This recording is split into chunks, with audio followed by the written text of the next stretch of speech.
You open your eyes beneath a sky untouched by cities' engines or electric light. The stars linger for a few final moments before dawn slowly washes pale blue across the horizon. The air feels cool against your skin, carrying the damp scent of moss, wet stone and distant pine. Somewhere nearby, water slips gently over smooth rocks. Birds have not yet begun their morning chorus. For a little while longer, the world belongs to silence.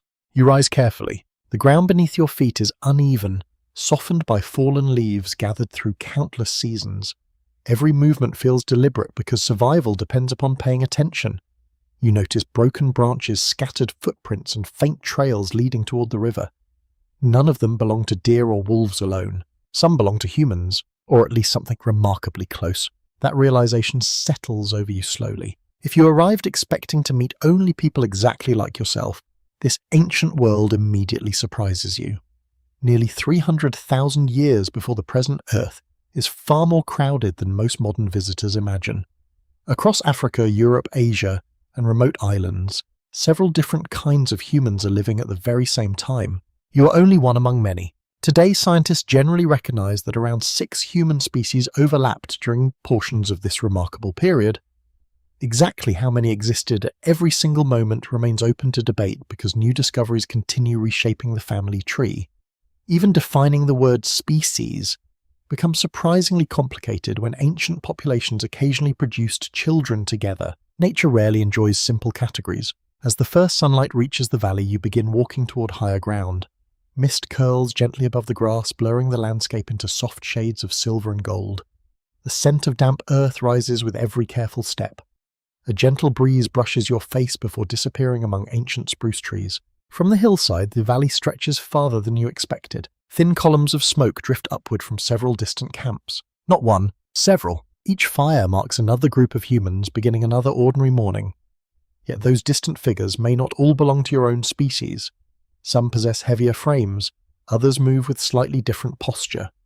Across hundreds or thousands of miles, each population has adapted to its own environment through countless generations. The planet feels enormous, yet strangely connected. Modern textbooks often simplify human history into a single straight line, as though one species steadily transformed into another before replacing it completely. Reality appears far more like a braided river. Different branches separated, flowed alongside one another, occasionally merged again and sometimes disappeared entirely. It was a crowded family. Far to the west, Neanderthals thrive across Europe and Western Asia. They are strong, broad-chested, and exceptionally well adapted to cold climates. Their large noses help warm icy air before it reaches their lungs. Powerful muscles support lives filled with constant physical effort. Their brains remarkably average, at least as large as those of modern humans. Size alone never guaranteed superiority. Farther east, another mysterious group quietly inhabits parts of Asia.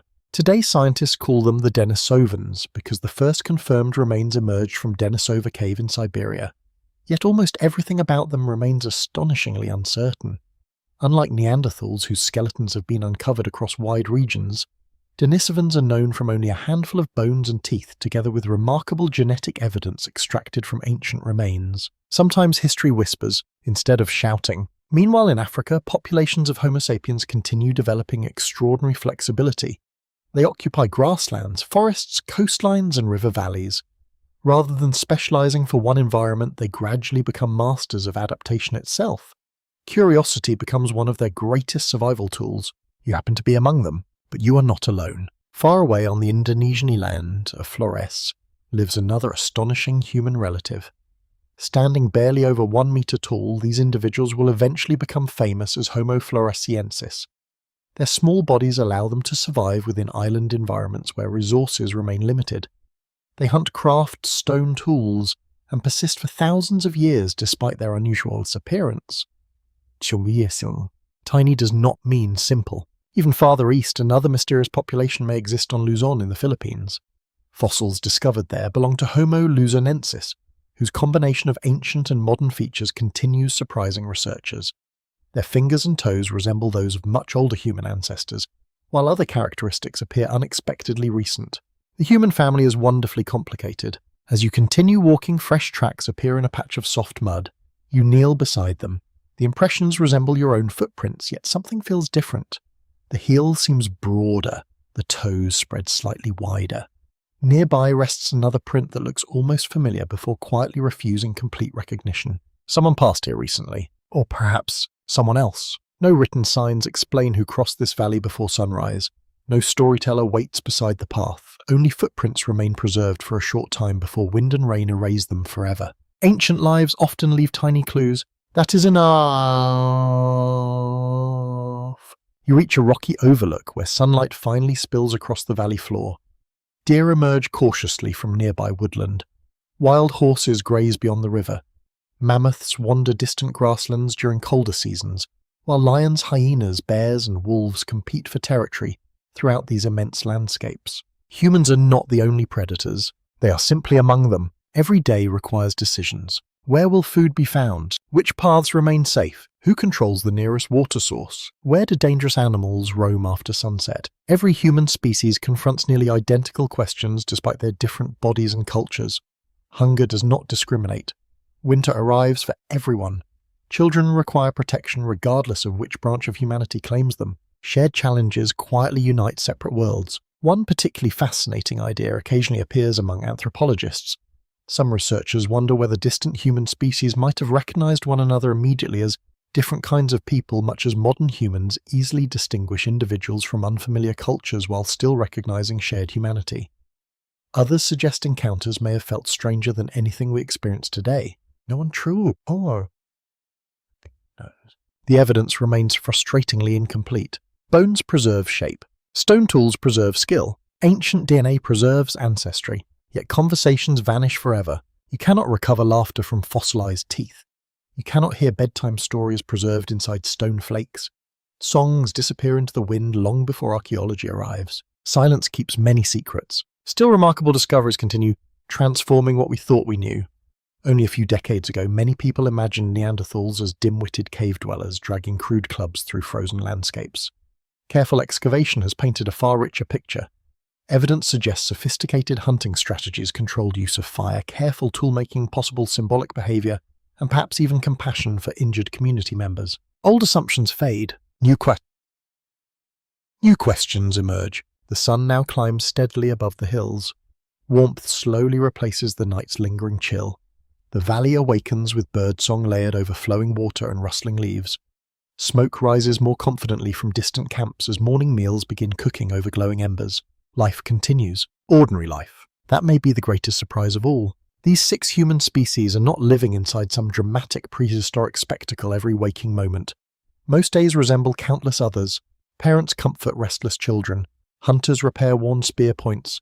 Elders remember familiar paths. Young people laugh, learn, and occasionally make mistakes. Their mornings feel surprisingly familiar. Only the neighbors differ.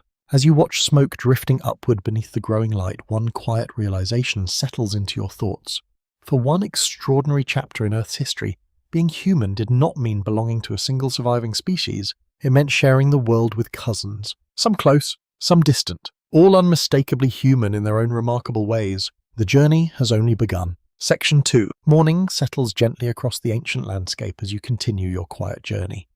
The first warmth of the sunlight reaches your shoulders, though the air still carries the cool breath of the night. Dew clings to long grasses, soaking your ankles with each careful step. Somewhere overhead, small birds exchange soft calls from the branches. Their songs mingle with the distant murmur of running water, creating a rhythm that seems unchanged for hundreds of thousands of years. You walk slowly. There is no reason to hurry. Every sound matters here. The valley ahead opens into a broad meadow bordered by scattered pine trees and limestone outcrops. Wisps of smoke still rise from the camps you noticed earlier. From this distance, each appears peaceful. Yet you know something extraordinary hides within those ordinary scenes. Not everyone below belongs to your own species. That thought would astonish nearly anyone living today. Modern humans spend so much time discussing different cultures, languages, and nations that it's easy to forget an even deeper diversity once existed. Around 300,000 years ago, the Earth was home to several distinct human populations, each shaped by hundreds of thousands of years of separate evolution. And today you're about to meet them. You move closer, staying behind clusters of shrubs that soften your outline against the hillside. The smell of damp bark mixes with faint wood smoke drifting upward from the nearest camp. Someone has already added fresh branches to a fire. The scent reminds you how comforting smoke can be. It keeps insects away, preserves meat, and announces that another family has survived another cold night. Soon figures begin to emerge. At first glance, they simply look human. A child runs after another child while carrying a small stick. An older woman bends beside the fire, carefully turning roasting roots. A young hunter kneels beside a broken spear shaft, inspecting the wood with practiced attention. Everything feels familiar. Then you notice the differences. The adults are shorter than you expected, yet remarkably solid. Their shoulders seem unusually broad beneath animal hide clothing. Thick forearms reveal lives built around constant physical work. Their necks appear powerful, supporting heads carried slightly farther forward than your own. These are Neanderthals. For generations, artists imagined them as clumsy creatures stumbling through frozen wilderness. Modern archaeology paints a far gentler picture. Their posture was fully upright. Their movements were confident and efficient. They understood their landscapes, intimately surviving climates that would challenge many people even today. Their strength is obvious, but strength tells only part of the story. As one man stands, sunlight briefly catches his face. His forehead slopes gently backward above pronounced brow ridges.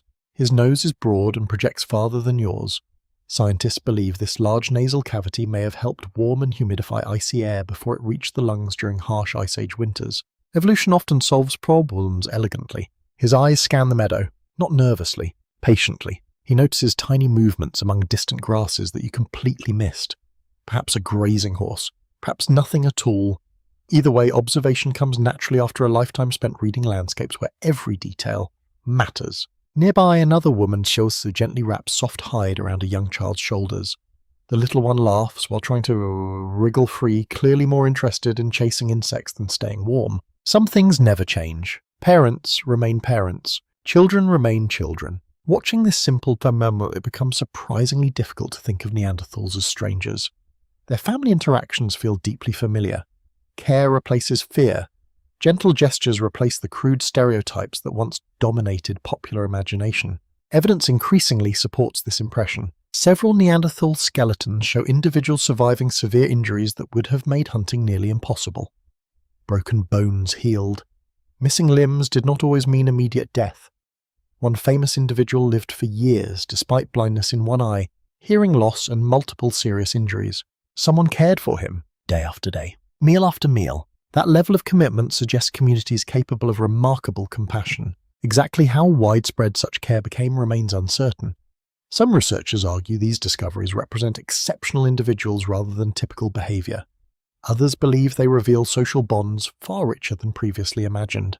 The debate continues quietly, like many ancient mysteries. As you continue along the edge of the meadow, another group appears farther away. They move differently.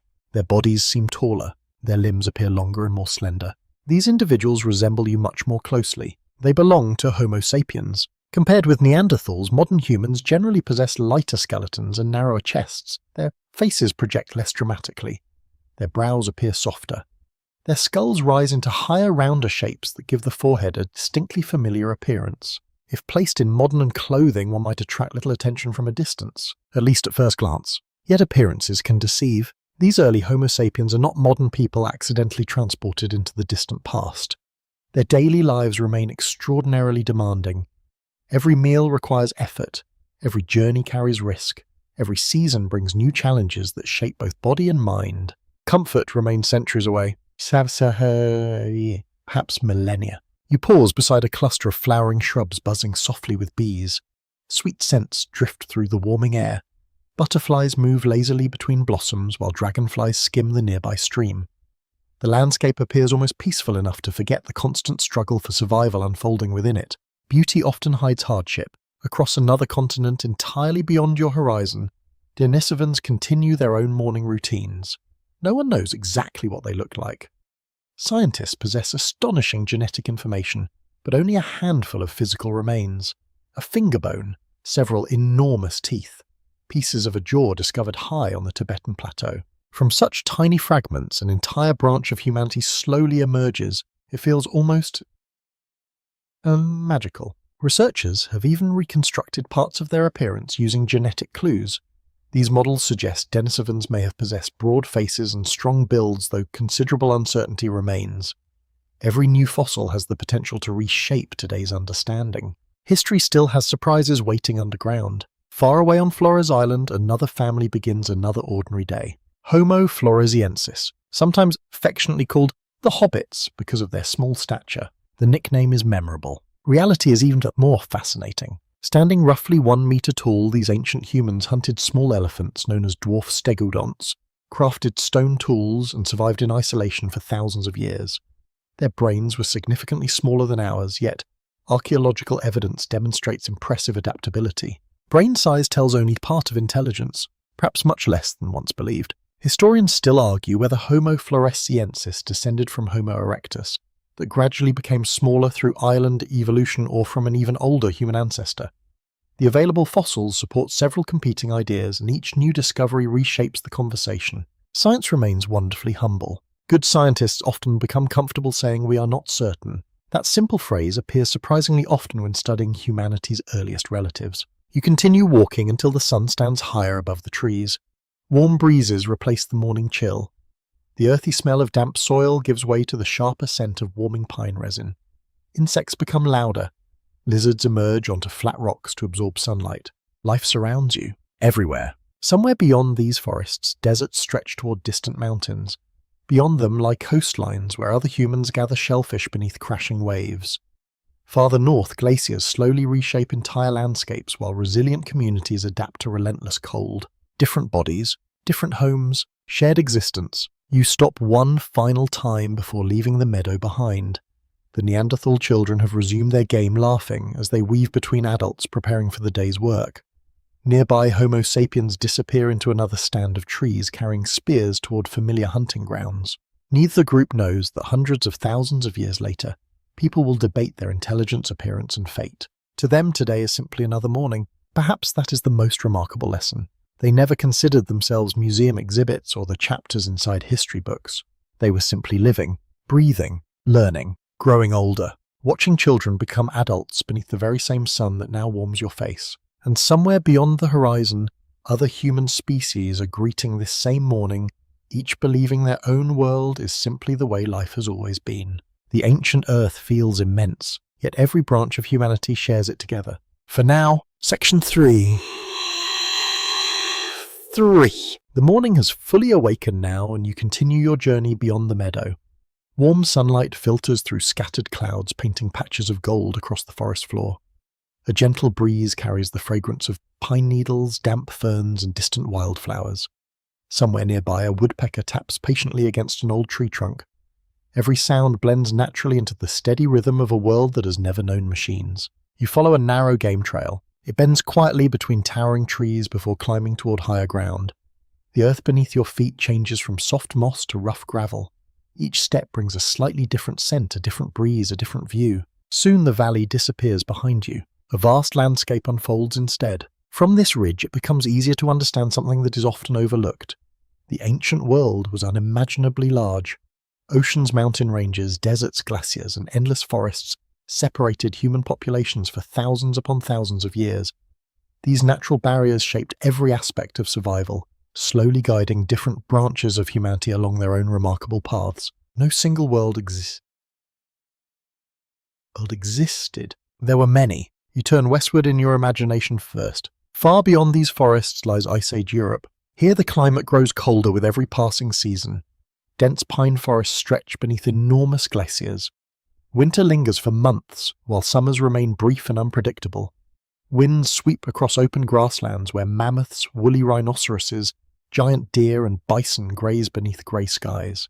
This is Neanderthal country. The cold leaves its signature everywhere. Even the air feels different. You imagine standing beside one of their camps as snowflakes drift quietly onto animal hide shelters.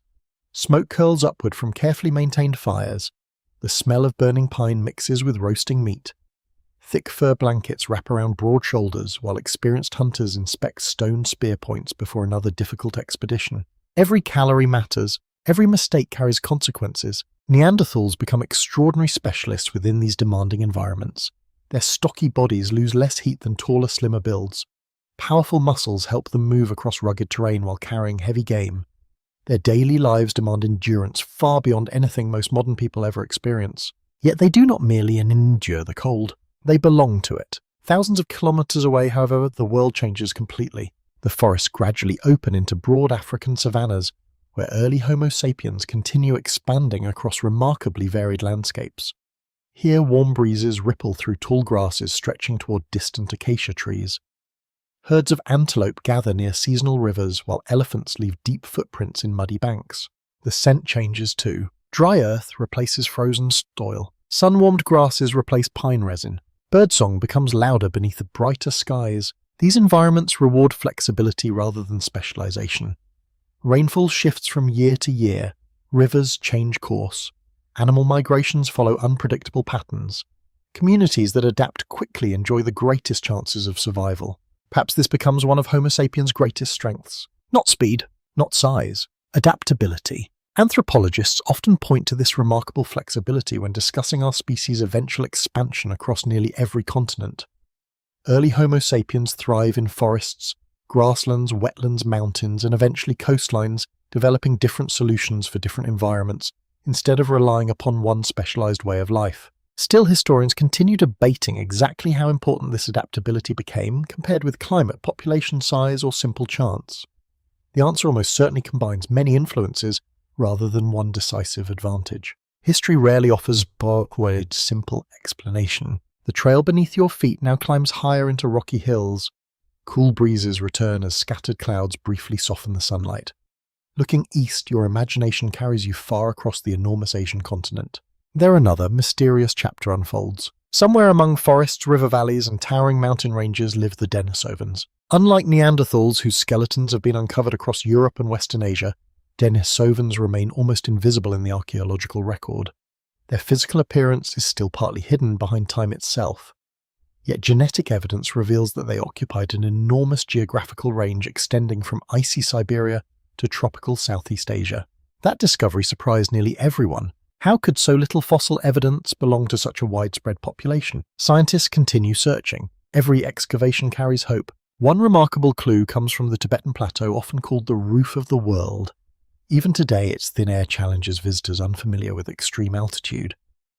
Yet evidence suggests Denisovans lived there tens of thousands of years before modern humans permanently settled such elevations.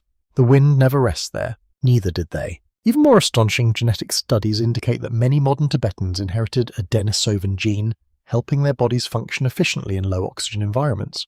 Their legacy still breathes, quite literally. The idea feels strangely comforting. Ancient encounters continue shaping modern lives in ways no one could have imagined.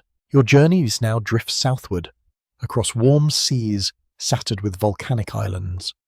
Dense tropical forests replace open grasslands. Towering palms sway gently above tangled vines while colourful birds flash through humid air.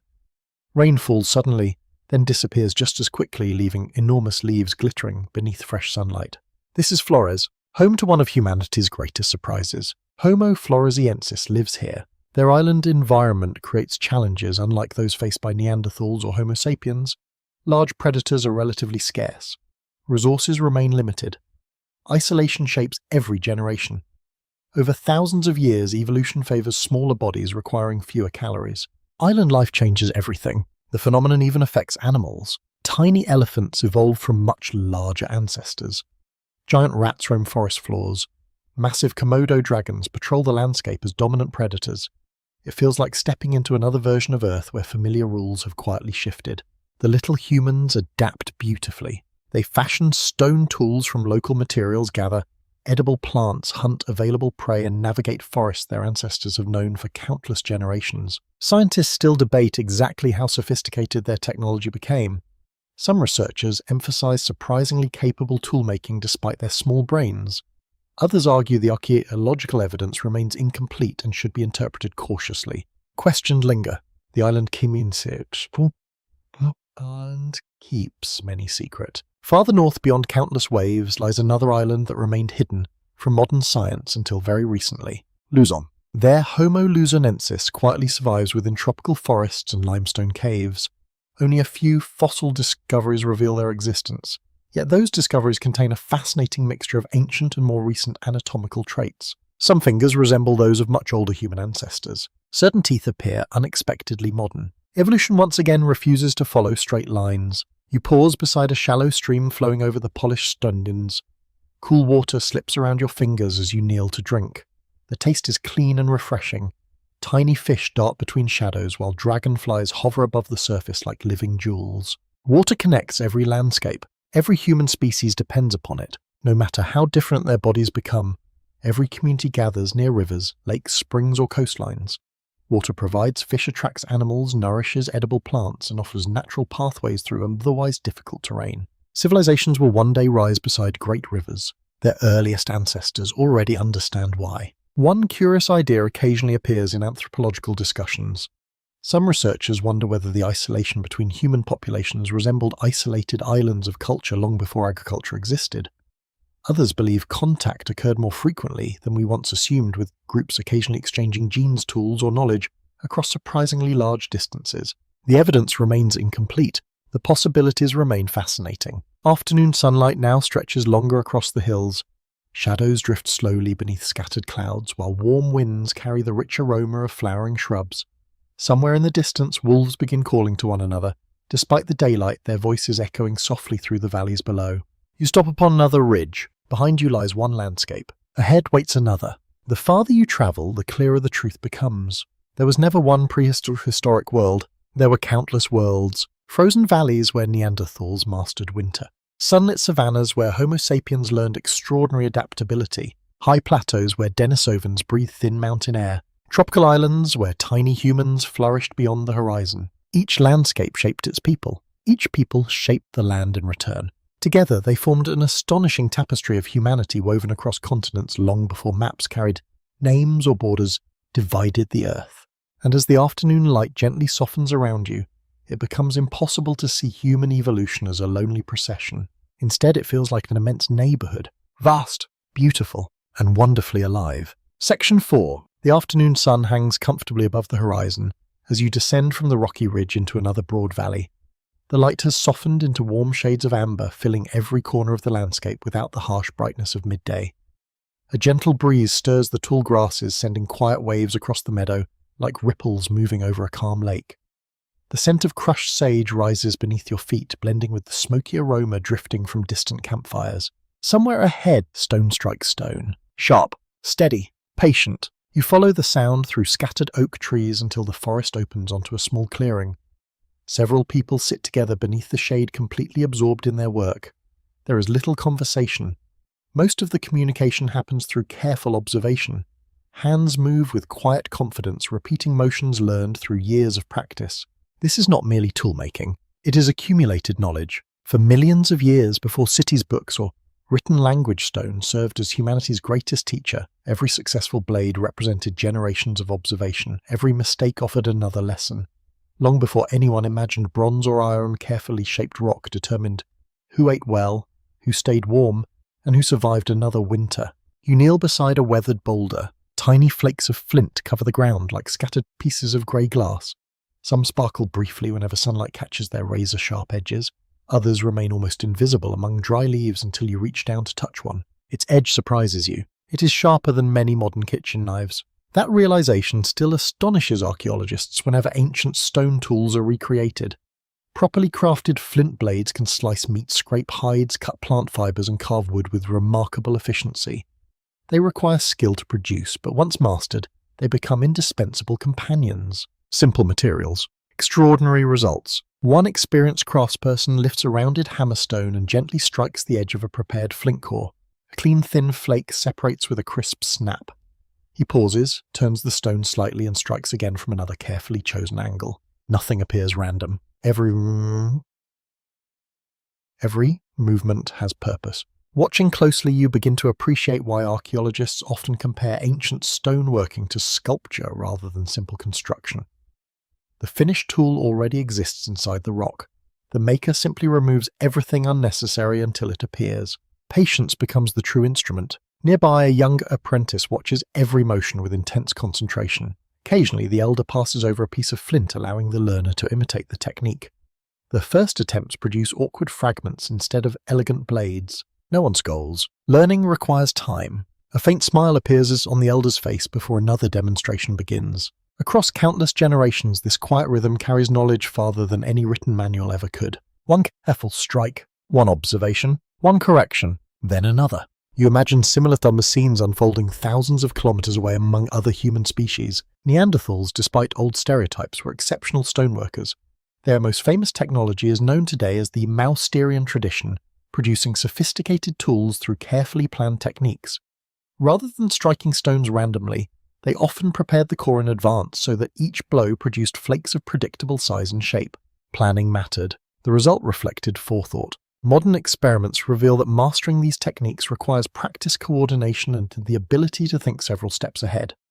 A poorly placed strike may ruin hours of preparation. A successful one produces a tool capable of lasting weeks. The sound echoes softly. Tap. Pause. Tap again. The rhythm becomes almost hypnotic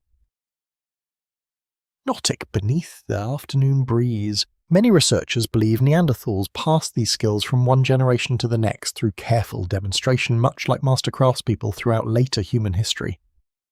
Exactly how formal these lessons became remains uncertain, but the consistency of their tools suggests reliable teaching methods. Knowledge survived because people shared it, not because they guarded it. You continue through the clearing until another activity catches your attention. Several adults kneel beside long wooden shafts gathered from nearby saplings. They scrape away rough bark using freshly made stone blades before slowly straightening each shaft over gentle heat from a small fire. The smell of warm wood fills the air. It mixes pleasantly with smoke and fresh-cut branches. Straight spears rarely grow naturally. They are patiently created. Heating wood softens its fibers, allowing careful adjustments before the shafts cool once again. A slight bend corrected today might determine the success of tomorrow's hunt. Precision matters even when working with simple materials. Nothing is rushed. Everything earns its place. One woman tests the balance of a finished spear by holding it across a single finger. She shifts the stone point slightly before securing it again with strips of sinew coated in sticky tree resin. The resin catches the sunlight, golden, almost translucent. This combination of adhesive binding and sharpened stone represents a surprisingly advanced engineering solution. Archaeologists have discovered evidence that several ancient human species used natural glues made from tree-pitch birch tar or plant resins to secure stone points onto wooden handles. Some adhesives required heating without oxygen. Others demand careful mixing. Creating them was far from accidental. One particularly fascinating discovery comes from Neanderthal sites, where birch tar appears to have been deliberately manufactured. Producing it requires controlling fire in ways that suggest careful experimentation rather than simple luck. Historians continue discussing exactly how these methods developed. Some argue repeated observation gradually revealed the process. Others suspect generations of experimentation refined techniques over centuries. Either possibility speaks well of their ingenuity. Far beyond these forests, Denisovans almost certainly shaped tools of their own, although precious little survives to reveal the full picture. Because so few Denisovan fossils have been discovered, archaeologists often struggle to determine which nearby tools actually belong to them. The mystery remains frustrating, yet exciting. Every excavation has the potential to rewrite entire chapters of human history. On Flores Island, Homo floresiensis crafted remarkably effective stone tools despite possessing much smaller brains than modern humans. Their simple flakes and cutting implements served them well for thousands of years, reminding us that intelligence cannot always be measured by appearance alone. Efficiency often outweighs complexity. You wander toward another part of the camp where discarded stone fragments form small piles beside older workspaces. Some pieces were rejected because hidden cracks ruined their shape. Others simply proved less useful than expected. Even masters produce waste. Perfection is rare. Archaeologists treasure these discarded flakes almost as much as finished tools. Tiny fragments reveal manufacturing techniques, preferred materials, and sometimes even whether left-handed or right-handed individuals shaped them. The workshop leaves fingerprints, not literal ones, patterns instead. The afternoon grows quieter as warm sunlight filters through broad leaves overhead. Insects hum nasally among wildflowers while squirrels dart along fallen logs. Somewhere beyond the clearing, children laugh before quickly returning to quieter play, after a gentle reminder from nearby adults. Life continues around the work. No one treats toolmaking as an isolated activity. It belongs within the community. One elderly craftsperson now sits slightly apart from the others. His movements are slower than those of younger workers, yet each strike lands with remarkable precision. Years have replaced speed with accuracy. Experience speaks softly. but everyone listens. Watching him, you begin to understand something often overlooked about prehistoric societies. Survival depended not only upon strong hunters, but also upon skilled teachers. A single experienced toolmaker could improve the success of an entire community simply by passing knowledge to younger hands. Wisdom became nourishment. As the sun slowly drifts toward the western hills, completed tools are gathered into woven carriers. Spears lean neatly against tree trunks, fresh blades disappear into leather pouches. Tomorrow they will cut meat-shaped wood, prepare hides, gather plants, and perhaps save lives. Each tool carries an invisible history, thousands of forgotten lessons, thousands of careful decisions. You take one final look across the clearing. The ringing of stone against stone continues with calm, measured rhythm. No grand speeches accompany the work. No monuments celebrate these makers. Yet everything that follows in human history, farming, architecture, navigation, writing, and eventually civilization itself rests upon countless quiet afternoons like this one, when patient hands transformed ordinary stone into extraordinary possibility. The valley grows warmer still. The breeze carries fresh smoke through the trees.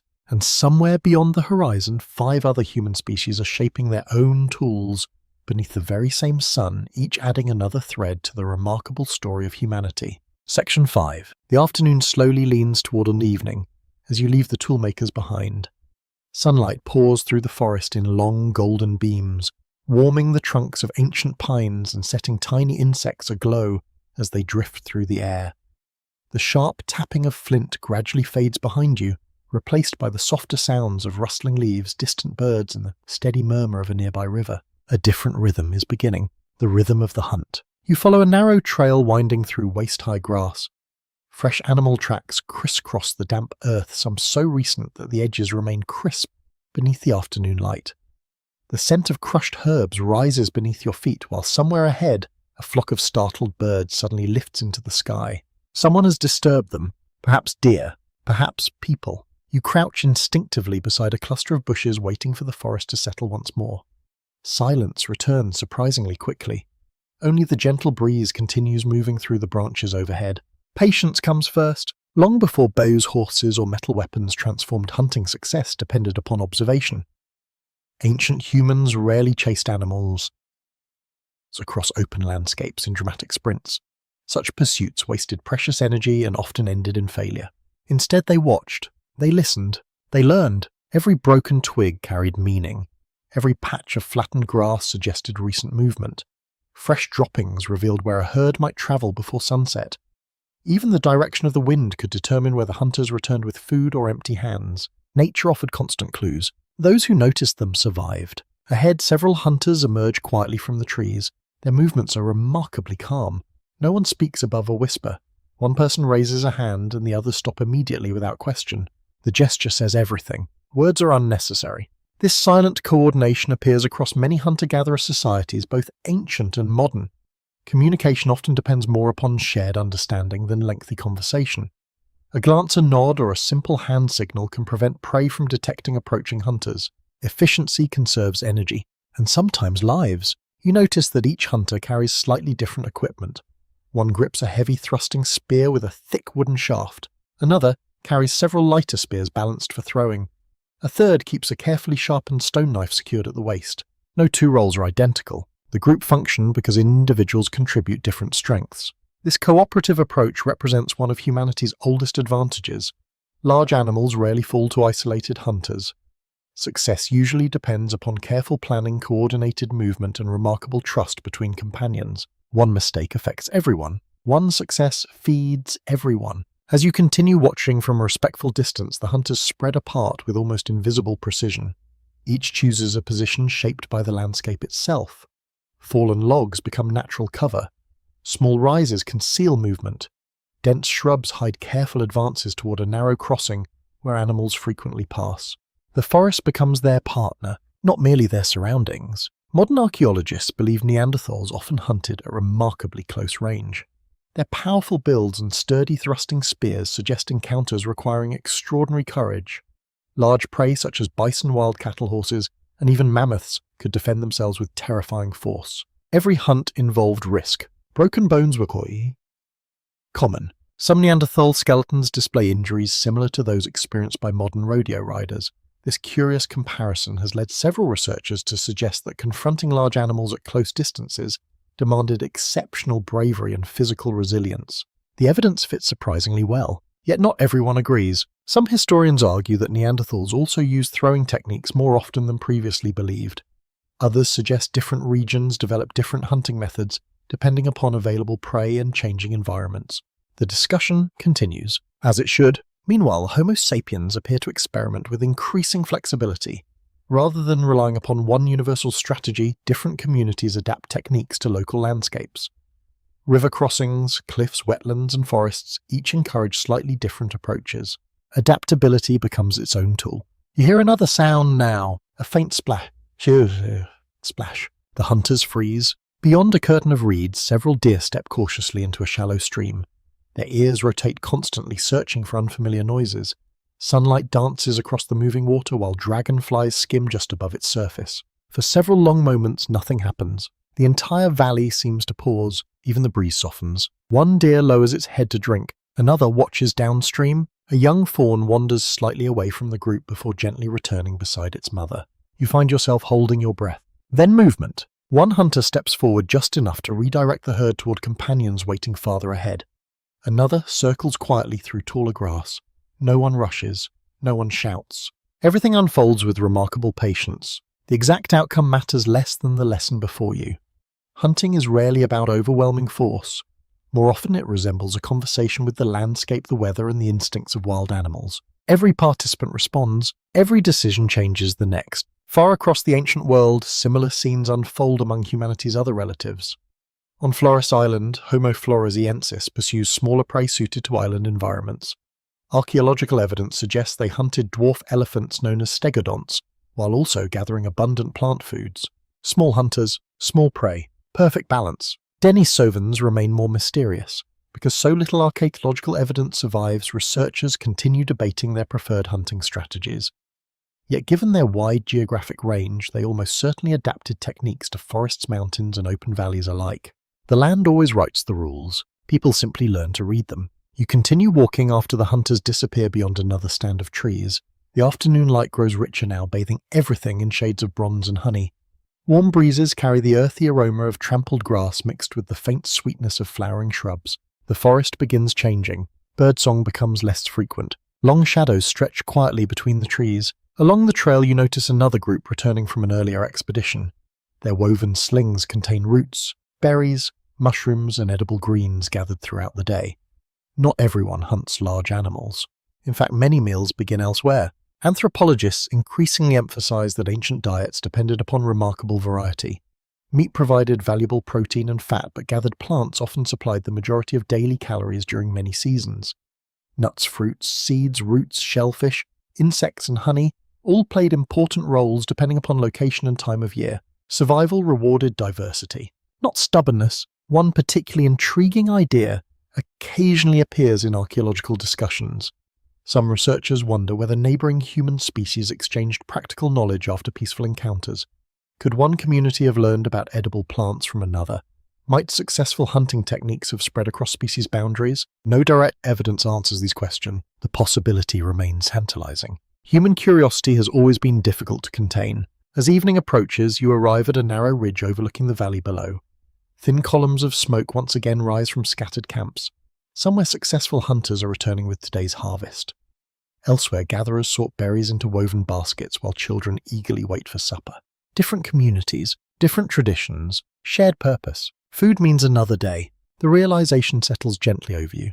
Whether Neanderthal, Denisovan, Homo sapiens, Homo floresiensis, Homo luzonensis, or another ancient branch of humanity, every group wakes each morning asking remarkably similar questions. Where will today's meal come from? Who will find it? Who will share it? The answers shape every hour that follows. The breeze cools slightly as the sun inches closer toward the western hills. Smoke carries the comforting scent of fresh wood fires through the valley. Somewhere beyond your sight, laughter drifts faintly through the trees as another community prepares to gather around the evening flames. The hunt is ending. The day is changing, and beneath one ancient sky, 6 kinds of humans slowly make their way home, each carrying not only food but another ordinary chapter in the extraordinary story of our shared past. Section 6. The sun now hangs low above the western hills, bathing the ancient world in soft amber light. Long shadows stretch across the valley, gently blurring the edges of trees and boulders and winding streams. The warmth of the afternoon slowly begins to fade, replaced by a cool breeze carrying the scents of smoke-damp earth and crushed grass. The day is slowing, but it is not yet quiet. You follow the returning hunters along a narrow path leading toward a cluster of shelters nestled beside a riverbank. Their pace has relaxed. The urgency of the hunt has disappeared, replaced by the quieter satisfaction of another successful day. Children run forward to greet familiar faces, stopping just short of the adults until given reassuring smiles. No celebration erupts. There is simply relief. One by one, gathered plants, bundles of firewood, and carefully wrapped pieces of meat are placed beside the central fire. Everyone seems to understand exactly what needs to happen next. No instructions are shouted. No one appears confused. The routine has been repeated thousands of times. Perhaps tens of thousands. You settle beneath the broad branches of an old oak and quietly observe the camp coming alive with evening activity. The fire crackles softly as fresh branches are added. Thin curls of fragrant smoke drift upward through the leaves before disappearing into the cooling sky. The smell feels comforting, almost timeless. A young child approaches one of the returning hunters, pointing excitedly toward a freshly shaped spear. The hunter smiles gently before kneeling to the child's height. Instead of handing over the weapon, he picks up a thin stick from the ground. He demonstrates something. The child watches closely. No words reach your ears from this distance, yet the lesson remains perfectly clear. Knowledge is being shared. Long before writing preserved ideas upon stone tablets or parchment, human understanding travelled from one mind to another through demonstration, imitation, and memory. Every generation inherited thousands of tiny lessons that could never be carved into rock. How to sharpen a blade, how to recognize dangerous tracks, how to judge approaching weather, how to remain calm. Each lesson became another invisible thread, connecting one generation to the next. Watching this quiet exchange, you begin wondering about something surprisingly difficult to answer. How did these ancient humans actually communicate? The question has fascinated scientists for generations. Modern humans often assume language defines our species, yet when exactly complex speech emerged, remains one of archaeology's greatest mysteries. Words vanish without leaving fossils. Voices disappear the instant they are spoken. Unlike bones or stone tools, conversations leave almost nothing behind. Silence hides its evidence well. Still clues exist. You notice several adults working together while preparing food beside the fire. One person merely raises an eyebrow and another immediately understands what is needed. A brief tilt of the head redirects someone toward the river. A gentle wave invites children closer before evening grows colder. The camp moves gracefully, almost like a single organism. Much of human communication has never depended entirely upon speech.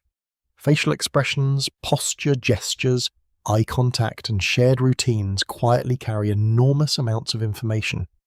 Even today, people often understand one another long before complete sentences are spoken. Ancient communities likely relied upon these abilities even more. One remarkable observation comes from studying modern hunter-gatherer societies. Researchers frequently note how efficiently experienced hunters communicate with surprisingly few words while tracking animals. Small gestures prevent unnecessary noise. Familiar companions anticipate each other's decisions almost instinctively. Shared experience becomes its own language. Across the fire, another lesson unfolds. An older woman gently guides a teenage girl through the process of twisting long plant fibers into cord. Their hands move together for several moments before the younger learner repeats the motion alone. The elder nods approvingly. Again. Slowly the rhythm becomes natural. Teaching often requires patience more than explanation. This simple scene may represent one of humanity's oldest classrooms. Historians generally agree that Neanderthals possessed the physical anatomy necessary for at least some form of spoken language. The famous hyoid bone discovered at several Neanderthal sites closely resembles our own supporting muscles involved in speech. Genetic studies have also revealed that Neanderthals carried a version of the FOXP2 gene associated with language development in modern humans. These discoveries changed old assumptions dramatically. Neanderthals were once imagined communicating only through grunts and simple cries. That picture now appears far too simplistic. Exactly how sophisticated their speech became remains uncertain. Some scholars argue they possessed language nearly as complex as ours.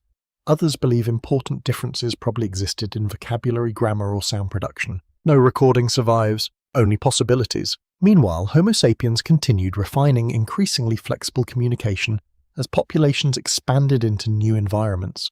Language offered advantages extending beyond immediate survival. Stories could preserve seasonal knowledge. Instructions could describe distant landmarks. Memories could outlive the people who first experienced them. Ideas became travelers, long after voices faded. Far across Asia, Denisovans almost certainly developed their own communication systems, although direct evidence remains frustratingly absent. Their wide geographical range suggests cooperation within communities, making some form of sophisticated interaction highly likely. The exact details remain hidden. Time keeps certain secrets. You stroll quietly toward the river while evening birds skim low across the water's surface. The cool air feels pleasant against your face after the warmth of the afternoon. Frogs begin calling from reeds along the shoreline, their voices blending into a gentle chorus that grows louder as daylight slowly fades. Nature speaks constantly. Perhaps humans learned by listening. Some linguists have proposed that early language may have developed gradually from rhythmic sounds associated with shared work, emotional calls, or musical patterns. Others suggest gestures formed the earliest foundation before spoken language became increasingly important. Neither idea has been proven. Both remain fascinating. One particularly quirky hypothesis occasionally appears in discussions of early communication. A few researchers have wondered whether laughter may have served as one of humanity's oldest social signals, strengthening trust long before elaborate vocabulary existed. After all, laughter requires no translation. Neither does a smile. As you return toward the center of camp, several children have begun inventing games using smooth river stones. One arranges them into neat circles before another deliberately changes the pattern, causing bursts of cheerful laughter. Rules emerge naturally. So does creativity. Play itself becomes another form of communication. Through games, children practice cooperation, negotiation, observation, and imagination without realizing they are learning. Many anthropologists believe playful behavior has always served as an essential part of human development. Learning often disguises itself as the fun. Nearby, two experienced hunters quietly inspect tomorrow's equipment. They exchange only a handful of short phrases before one points toward the northern hills. The other nods once. The conversation's finished. Length does not determine meaning. Sometimes a single glance carries an entire plan. The sun now slips halfway below the horizon. The western sky glows with rich shades of orange, fading gently into lavender. Smoke rises almost straight upward as the evening wind finally settles. The aroma of roasting roots, herbs, and fresh meat spreads across the camp, mingling with the earthy scent of cooling soil. Everyone gradually gathers closer. Not because anyone commands them, because evening always brings people home. You watch faces illuminated by the growing firelight. The flickering flames soften every expression, making differences between individuals seem less important than the shared warmth surrounding them. Perhaps that is fitting. Across continents, 6 human species may have spoken different languages, used different gestures, and taught their children different traditions. Yet every one of them depended upon the same remarkable ability, to pass knowledge from one mind into another. Without that invisible bridge, no skill survives, no memory endures, no family prospers. The first stars begin appearing above the darkening trees. Conversations grow quieter, the fire burns brighter, and beneath the deepening evening sky, countless voices, some forever lost, others still faintly echoing inside us through time, continue telling the ancient story of what it truly meant to be human. Section 7. The last glow of sunset slowly melts beyond the western hills, leaving behind a sky washed in soft violet and deepening blue. One by one, the first stars appear above the treetops. The air grows noticeably cooler, carrying the comforting scent of wood smoke, roasted roots, and damp river stones that have spent the entire day warming beneath the sun. Evening has arrived. The camp feels different now. The hurried rhythm of hunting and gathering has faded into something gentler. Fires burn steadily in small circles throughout the settlement. Their orange light flickers across weathered faces and animal hide shelters, creating moving shadows that dance quietly against nearby trees. Children laugh. Adults smile. The hardest work is finished. You find a place beside a fallen log where you can quietly observe without disturbing anyone. A gentle breeze brushes across your face before disappearing into the forest. Somewhere beyond the camp, an owl calls once, then falls silent again. The river continues its patient conversation with the stones exactly as it has for thousands of years. The sounds feel familiar, almost comforting. Around the nearest fire, families slowly gather for the evening meal. No one rushes to eat first. Instead, food passes carefully from one pair of hands to another, Roasted roots, cooked mushrooms, berries, nuts, and strips of meat are divided with remarkable attention. Everyone receives something, even the smallest child. Watching this quiet sharing, you begin to understand an important truth about prehistoric survival. No one succeeds alone. Throughout human evolution, family has never been limited to parents and children.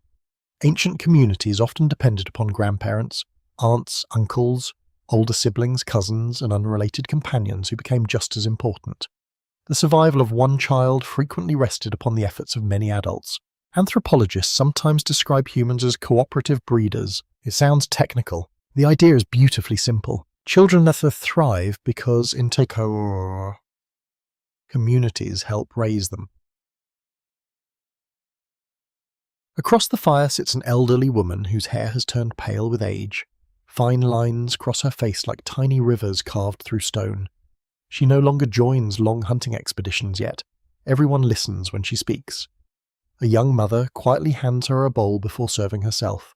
Respect comes naturally. It does not need ceremony. For many years, researchers wondered why humans live so long after the years of raising children have ended. One influential explanation became known as the grandmother hypothesis. It proposes that older women contributed enormously by gathering food, caring for grandchildren, preserving knowledge, and allowing younger adults to raise larger families successfully. The idea remains influential, though not universally accepted. Some historians believe grandmothers played precisely this transformative role. Others argue that several different evolutionary pressures likely contributed to unusually long human lifespans. The discussion continues. Like so many ancient questions, nearby, two young boys proudly carry small bundles of firewood toward the central hearth. The pieces are awkwardly stacked and several tumble onto the ground before reaching their destination. They exchange embarrassed smiles before patiently collecting every branch again. No one laughs at them. One older hunter quietly joins the task. Without saying much, he rearranges the bundle so it balances more easily. The boys immediately notice the improvement and eagerly copy the technique. Teaching often arrives quietly. No grand lecture follows. Just an example. This style of learning appears throughout the camp. Children rarely sit apart receiving formal instruction. Instead, they watch adults preparing meals, repairing clothing, weaving baskets, sharpening tools, and tending fires. Little by little, daily life itself becomes their classroom. Knowledge surrounds them constantly. Every ordinary task contains a lesson. Across another fire, a teenage girl carefully scrapes fat from an animal hide, while an older craftswoman watches her work. The younger hands occasionally move too quickly, leaving uneven marks across the surface. The elder gently places her own hands over the girl's. For several moments, they move together. Then the older woman steps back. The lesson has been given. You realize that patience may be one of humanity's oldest technologies. Long before writing preserved instructions, every important skill depended upon someone willing to demonstrate it again and again until another pair of hands understood. Nothing could be rushed. Mistakes became teachers. You look toward another family sitting slightly apart from the others. A toddler has become restless after the long day. He rubs sleepy eyes while refusing to lie down. His father gently lifts him onto the broad shoulders, slowly walking around the edge of the camp. The child relaxes. His breathing slows. Within minutes, he has fallen asleep. The scene feels wonderfully familiar.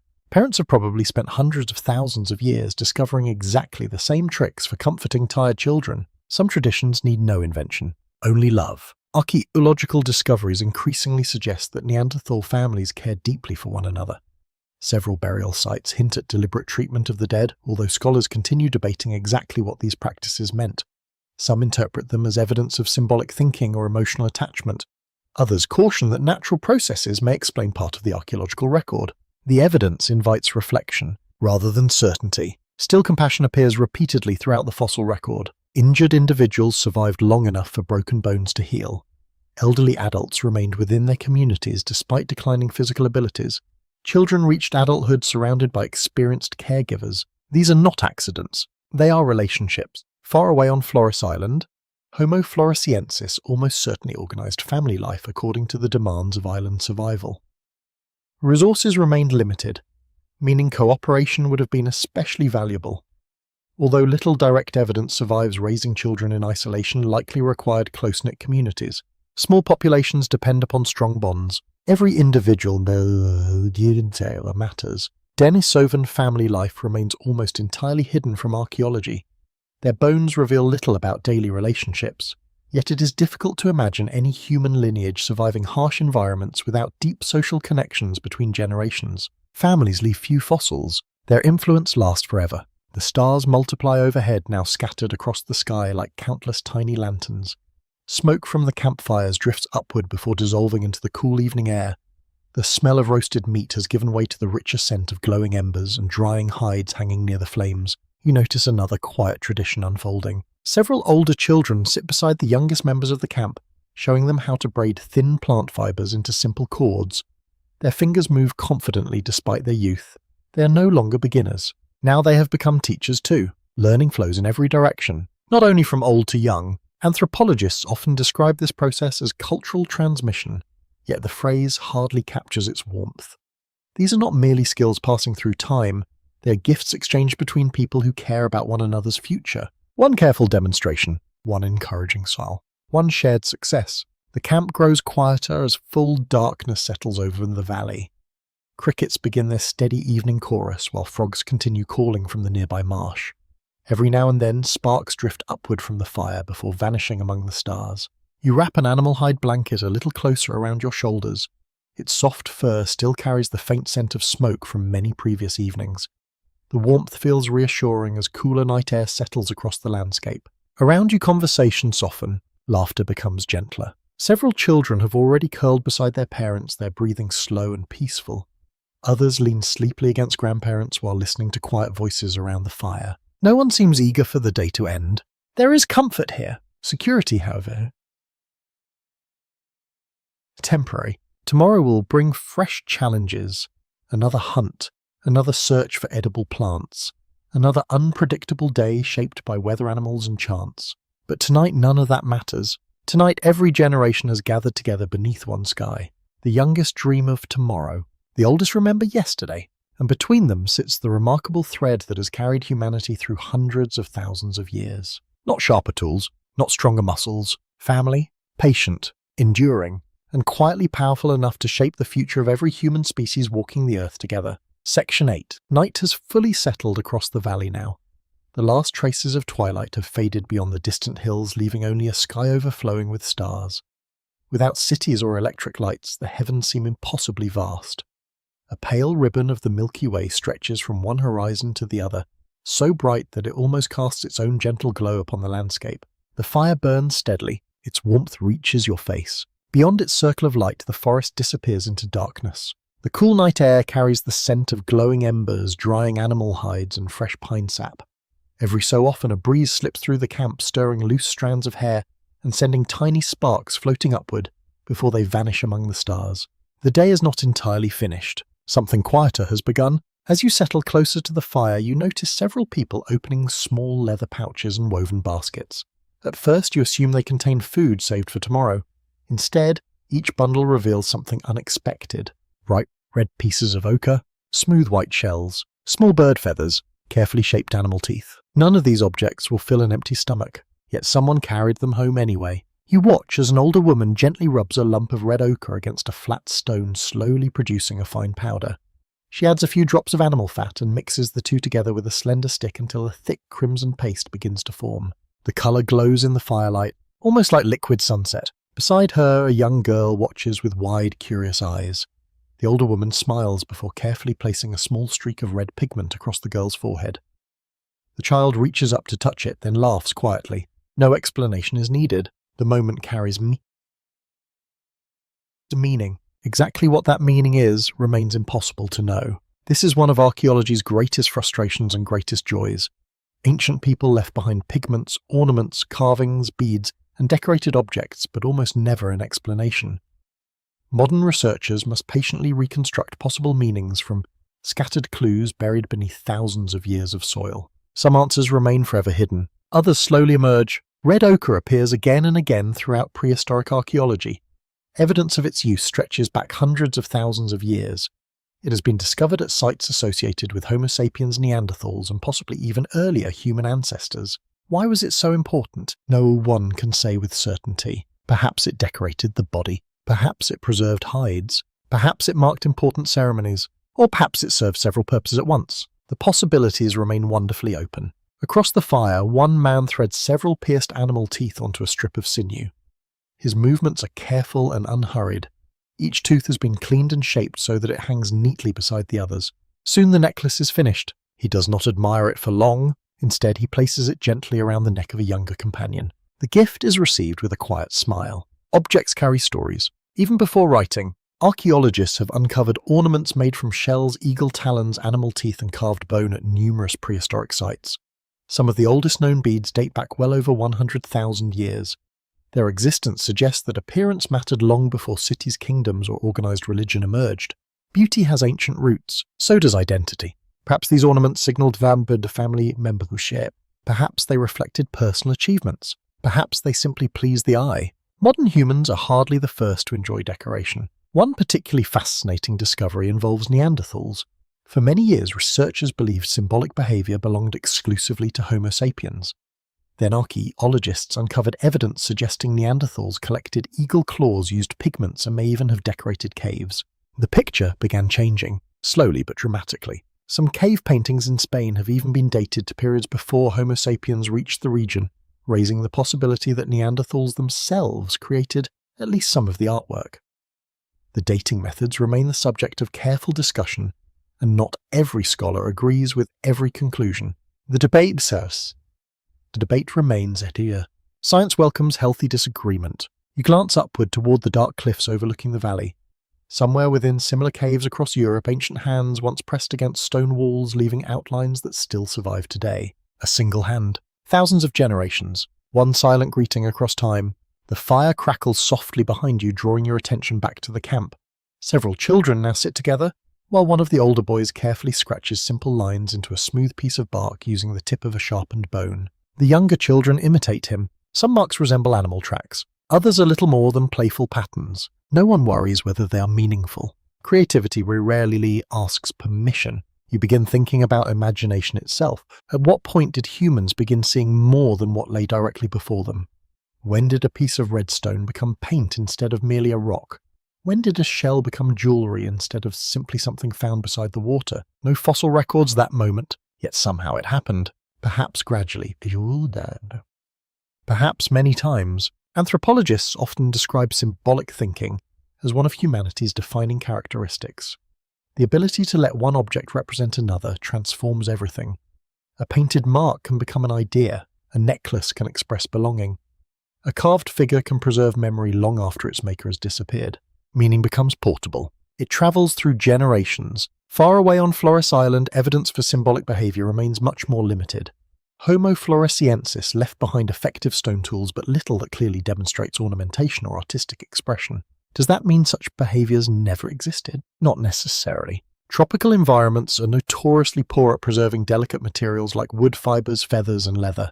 Entire traditions may simply have vanished without leaving archaeological traces. Absence of evidence. Not always evidence of absence. Denisovans present an even greater mystery. Because so few fossils have been recovered, nearly everything about their symbolic lives remains uncertain. Did they paint their bodies? Wear ornaments? Carve wood? Tell stories through decorated objects? No one knows. The earth has not answered yet. The night grows deeper. Cooler air settles across the valley, while the stars brighten overhead. Somewhere beyond the firelight, a fox barks briefly before disappearing into the darkness. Crickets maintain their steady chorus, blending with the soft hiss of burning logs. One woman gently lifts a beautifully shaped shell from a woven pouch. Its polished surface reflects the dancing flames. She turns it over slowly before placing it into the hands of a small child. The child studies it carefully, almost reverently. It may become a treasured possession, or simply a favorite toy. Yes, and perhaps both. The line between usefulness and beauty has never been entirely clear. Humans have always surrounded themselves with objects carrying emotional value beyond practical necessity. Even in worlds where survival demanded constant effort, people still found time to collect beautiful stones, shape ornaments, and decorate themselves. That realization feels surprisingly moving. Beauty has survived alongside hardship, not after it. As you sit quietly beside the fire, another thought gently settles into your mind. Every necklace, every painted hand, every carved object, every streak of the red ochre. Each represents someone deciding that life should contain more than mere survival. There should also be meaning, connection, memory, wonder. The flames continue dancing before you, their light reflecting from polished shells, bright pigments, and thoughtful faces gathered beneath the endless stars. Tomorrow these people will hunt again, gather food again, repair tools again, but tonight they remind one another of something deeper. Across 6 human species scattered over continents and islands, different traditions may have flourished beneath different skies. Yet somewhere in one form or another, imagination quietly entered the human story. Once it arrived, it never truly left. It still flickers today. Like these ancient flames, steady, warm, and bright enough to illuminate the long journey that still lies ahead. Section 9. The fire has settled into a steady glow, its tallest flames now giving way to deep beds of orange embers. Every so often a piece of wood shifts with a quiet crack, sending a handful of sparks spiralling upward before they disappear into the immense darkness overhead. The night feels cooler now. A faint mist begins gathering above the nearby river, softening the edges of the trees that stand beyond the reach of the firelight. Most of the camp has grown quiet, not asleep, simply quieter. The rich aroma of roasted meat has faded, replaced by the earthy scent of cooling ashes, damp moss, and pine needles. Somewhere high above an owl glides silently between branches. You never hear its wings. Only the faint rustle of leaves hints that it has passed. The darkness has its own language. You begin to notice that something subtle has changed inside the camp. Although people continue speaking softly, nearly everyone pauses every few moments to listen. Not casually, deliberately. A young mother stops weaving for an instant. One hunter lifts his head. An elderly man glances toward the forest without saying a word. Then everyone quietly returns to what they were doing. This rhythm repeats itself again and again. Listening never truly stops. For ancient humans, hearing was often the earliest warning system. Long before a predator appeared within sight, the forest usually announced its arrival. A startled bird, a broken branch, the sudden silence of insects, the distant call of deer. Every sound carried information for those patient enough to notice. The forest rarely whispered without reason. You close your own eyes for a moment. Immediately the world becomes larger. The river murmurs gently over rounded stones. Crickets maintain their endless evening chorus. Leaves rub softly together whenever the breeze returns. Somewhere deeper in the woods, a small animal digs beneath fallen branches. Farther away, something heavier walks through dry grass. Not close, but present. You understand why ancient people developed such extraordinary hearing. Survival demanded constant awareness, not constant fear. The difference is important. They were not endlessly frightened. They were simply attentive to the landscapes that surrounded them. Attention becomes habit. Habit becomes survival. Near the edge of the camp, 2 experienced hunters quietly inspect the darkness beyond the final ring of firelight. Neither appears tense.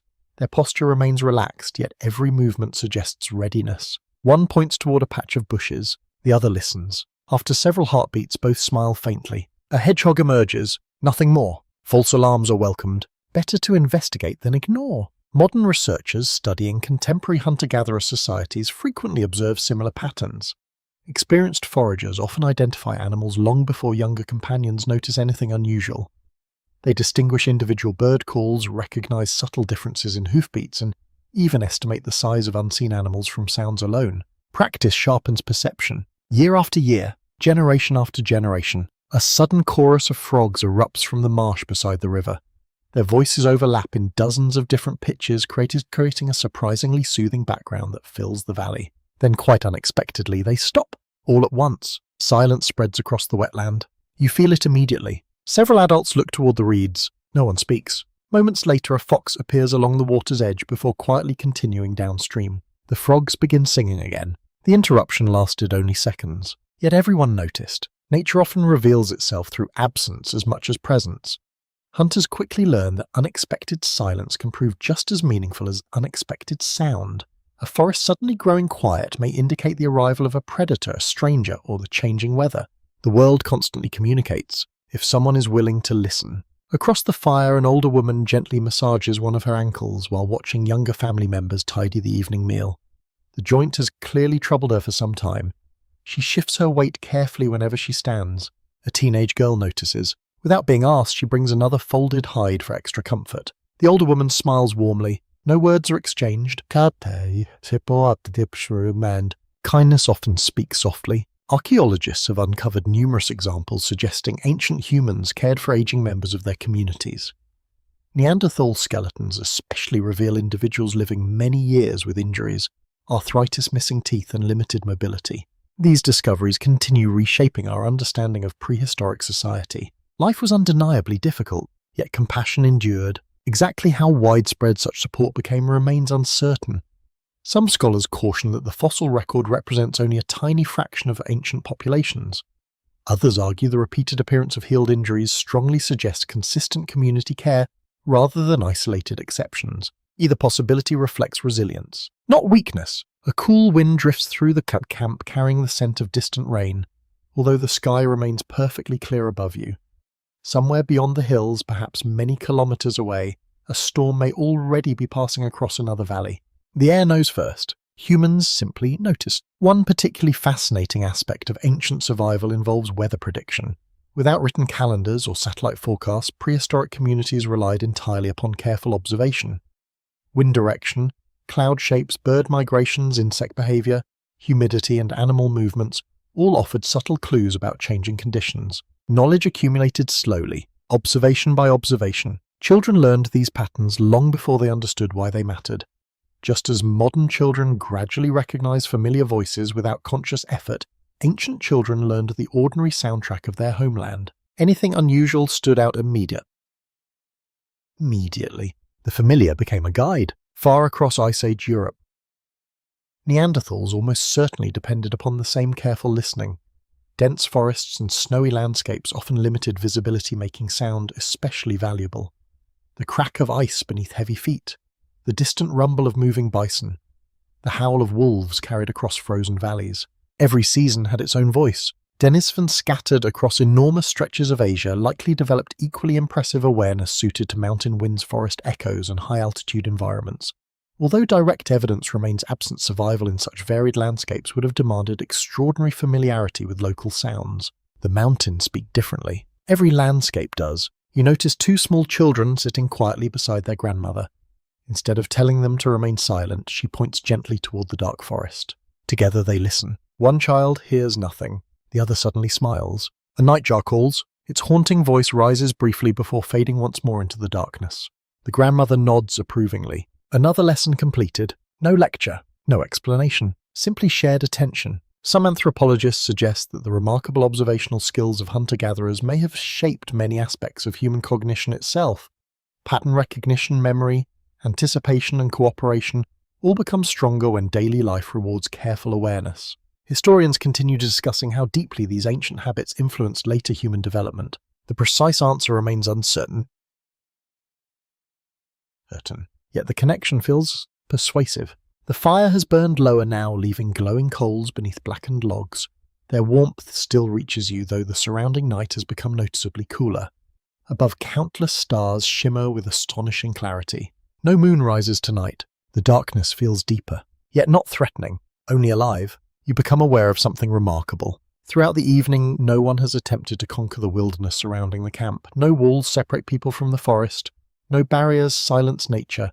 Instead, humans exist within an ongoing conversation with everything around them. The river speaks. The wind answers. Birds interrupt. Animals contribute their own voices. People listen, then respond. Perhaps that quiet partnership helped every human species survive for hundreds of thousands of years. Whether Neanderthal Homo sapiens, Denisovan Homo floresiensis, Homo luzonensis, or another forgotten branch of humanity's success belonged not to those who shouted the loudest. It belonged to those who listened best. The crickets continue their endless chorus. The river never stops flowing. The stars wheel silently overhead. And somewhere beyond the darkness unseen, neighbours both human and animal are listening to the very same ancient night. Section 10. Night has reached its deepest hour. The fire that once blazed brightly now glows with a quiet confidence, its bed of embers radiating a steady warmth that reaches everyone gathered nearby. Beyond that comforting circle of orange light, the valley has almost disappeared. Trees stand as dark silhouettes against a sky crowded with brilliant stars, while a thin layer of mist drifts slowly above the river, like a silent traveller with no destination. The world has become smaller, and somehow larger. You pull your animal hide blanket a little closer around your shoulders. The soft fur still carries the faint scent of smoke gathered over countless evenings beside the fire. The warmth settles comfortably against your skin, while the cool night air brushes gently across your face. Around you, many people have fallen asleep. Not everyone. A few figures remain awake. One quietly feeds another branch into the fire. Another slowly sharpens the edge of a stone blade, more from habit than necessity. Nearby, an elderly woman gazes upward at the stars, her expression calm as though she has watched this same sky thousands of times before. Perhaps she has. You begin thinking about a remarkable discovery that modern science has revealed only during the past few decades. The ancient human family did not merely live beside one another. Sometimes they became one another's family. For much of the 20th century, scientists believed different human species remained completely separate. Neanderthals disappeared. Homo sapiens survived, and the story ended there. It seemed straightforward.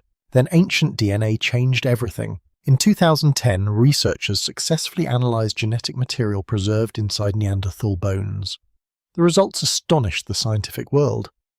People living today outside Africa carry roughly 1 to 2% Neanderthal DNA inherited from ancestors who met and had children with Neanderthals tens of thousands of years ago.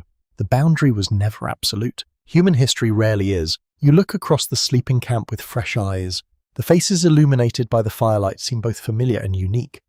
Every nose, every brow, every smile differs slightly from the next.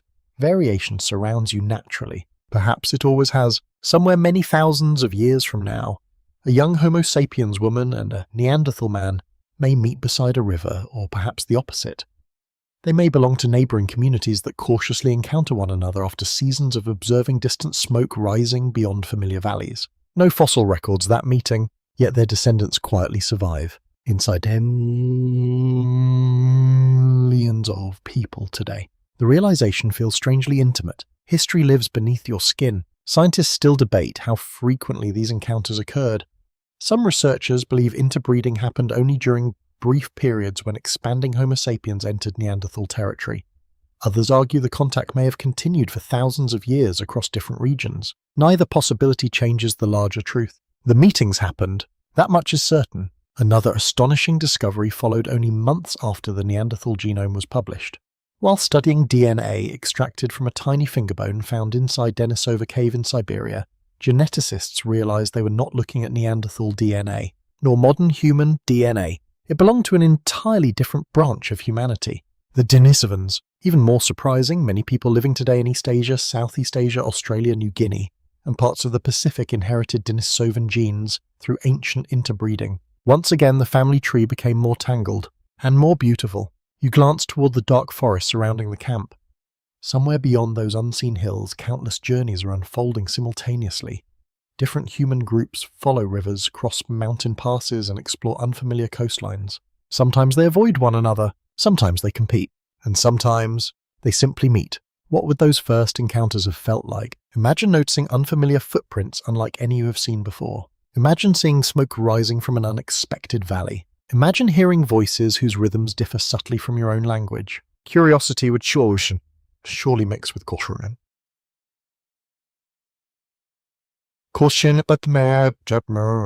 Perhaps even till fear. Yet fear alone cannot explain what happened. Children were born. Families were formed. Life continued. One particularly remarkable fossil illustrates this shared story almost perfectly. In Denisova cave, researchers discovered the remains of a young girl who lived around 90,000 years ago.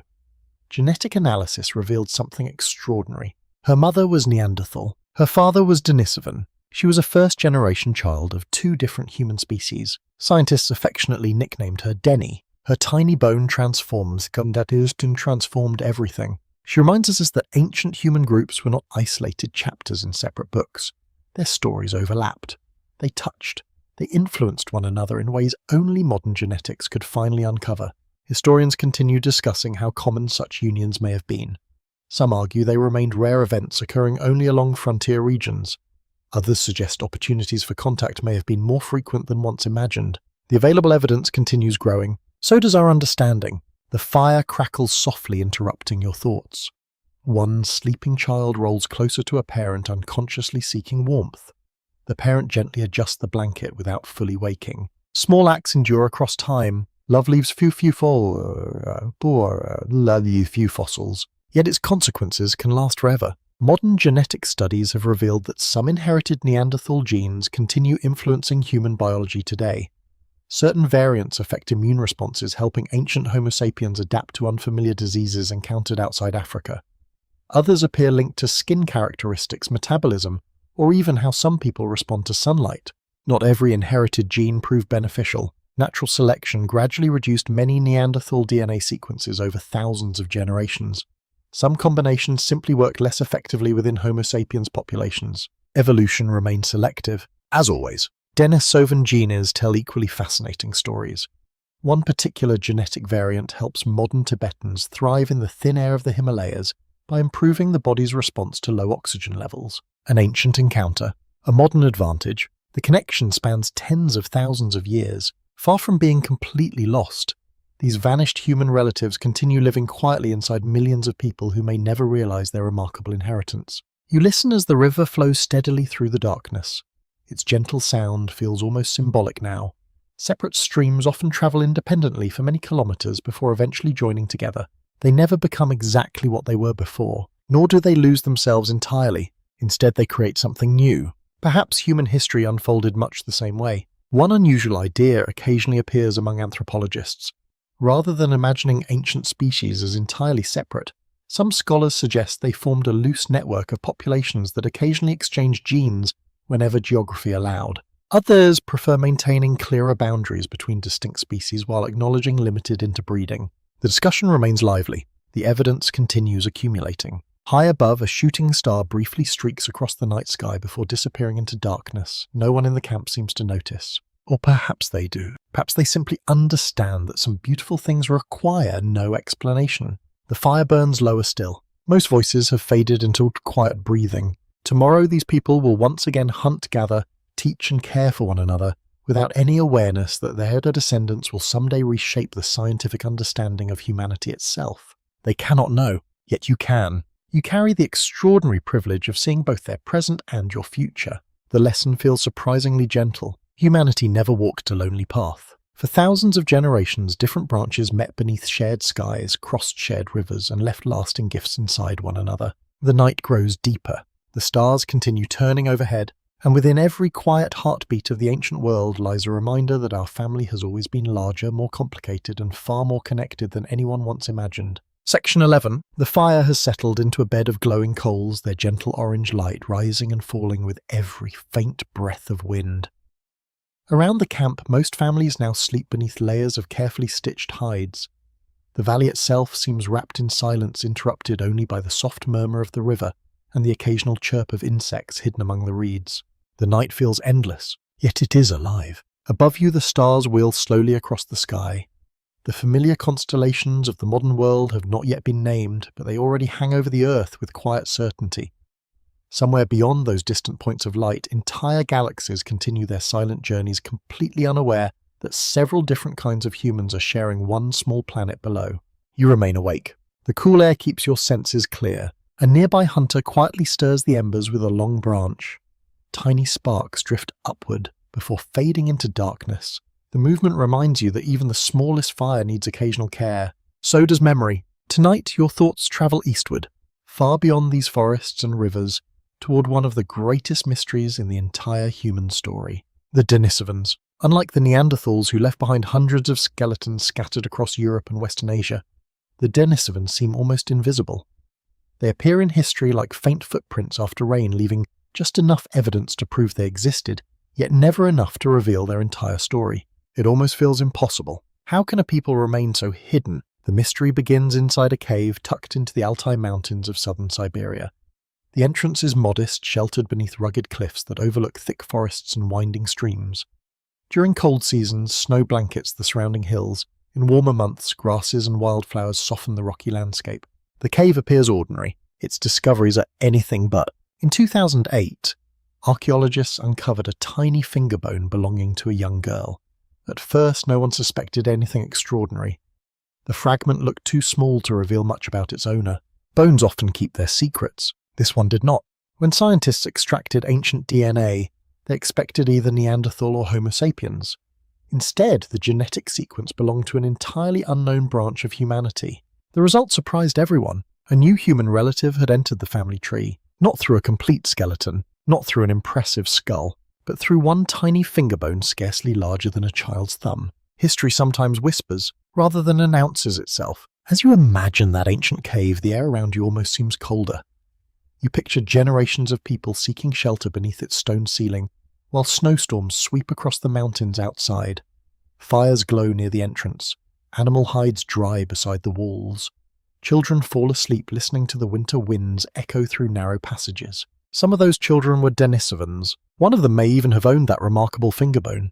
The thought feels unexpectedly potential. Since that first discovery, archaeologists have recovered only a handful of additional Denisovan remains, a few enormous teeth, pieces of a jawbone discovered high on the Tibetan plateau, several tiny fragments of bone from the same cave. That's almost everything. Yet those scattered pieces have transformed our understanding of human evolution more than many complete skeletons. Sometimes less truly becomes more. The Denisovan teeth immediately caught researchers' attention. They were unusually large and robust compared with those of modern humans. Their jaws appear powerful, suggesting faces that may have been broad and heavily built.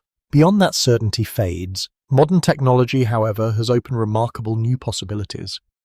By studying chemical changes preserved within ancient DNA, scientists have begun estimating aspects of Denisovan appearance.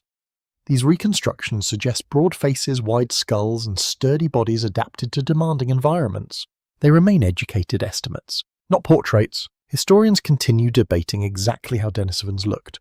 Some researchers believe they resembled Neanderthals in several respects. Others argue they may have displayed unique characteristics unlike any other known human species. Every new fossil has the potential to change the picture. The story remains unfinished. The fire beside you gives a soft crack as another log settles into the embers. Warm smoke drifts through the camp, carrying the comforting aroma of pine resin and charred wood. A sleeping child stirs briefly before settling once again beneath a thick hide blanket. Life feels peaceful here, yet far away Denisovan communities faced extraordinary challenges. Evidence now suggests they occupied one of the widest geographical ranges of any ancient human group. Their genetic fingerprints appear from icy Siberia to the humid islands of Southeast Asia, indicating remarkable adaptability across dramatically different climates. Frozen mountains, dense forests, high plateaus, tropical valleys. Few human populations manage such variety. One of the most astonishing discoveries emerged from Baishia Karst Cave on the Tibetan plateau. Their researchers identified a Denisovan jawbone dating back more than 160,000 years. The altitude exceeds 3,000 meters. Even today, many visitors struggle to breathe there. Yet Denisovans lived comfortably in those thin-air environments long before modern humans arrived. Their bodies adapted beautifully. Generations later, those adaptations would become a gift. Genetic studies reveal that many modern Tibetans inherited a Denisovan gene known as EPAS1, which helps regulate the body's response to low oxygen. This remarkable inheritance reduces the production of excessive red blood cells, allowing people to thrive where oxygen is scarce. A vanished people, a living legacy. Every breath taken upon the Tibetan plateau quietly echoes that ancient connection. As you gaze into the glowing embers, another fascinating question emerges. What did Denisovan daily life actually look like? The unfortunate answer remains simple. No one truly knows. Did they decorate themselves with pigments? Did they wear necklaces of shell or bone? Did they carve wood into symbolic objects? Did they sing around evening fires? The archaeological evidence offers frustratingly few answers. Researchers continue searching with patience, knowing that every excavation may uncover another missing piece of the puzzle. Sometimes entire histories wait beneath a single layer of soil. One particularly extraordinary discovery came from the very same Denisova cave. Genetic analysis revealed the remains of a teenage girl whose mother was Neanderthal and whose father was Denisovan. She lived an ordinary life, yet thousands of generations later she became one of archaeology's most remarkable ambassadors. Her existence proves these neighbouring human groups did far more than occasionally encounter one another. They formed some families. The ancient world suddenly feels smaller and more connected. You listen as the wind gently moves through the pine branches overhead. The needles produce a soft whisper that blends almost perfectly with the river below. The entire valley seems to breathe together. Perhaps Denisovan camps sounded much the same. Children laughing before bedtime, stone tools being repaired, elders sharing familiar stories, someone quietly adding wood to the fire. Ordinary evenings rarely leave fossils, yet they fill most of history. One intriguing hypothesis occasionally appears among anthropologists. Some suggested Denisovans may have been exceptionally successful at adapting to difficult environments, allowing them to occupy regions where other human groups struggled. Others caution that the available evidence remains far too limited for such conclusions. The mystery encourages humility, not certainty. The eastern horizon now carries the faintest hint of approaching dawn. It is almost imperceptible, a delicate silver line where darkness begins surrendering to another day. The longest night slowly loosens its grip. The fire has nearly burned down. Only glowing coals remain. You realize that the Denisovans, despite leaving behind so few physical traces, have profoundly changed humanity's understanding of itself. They remind us that absence does not mean insignificance. Entire peoples can shape history while leaving only whispers behind.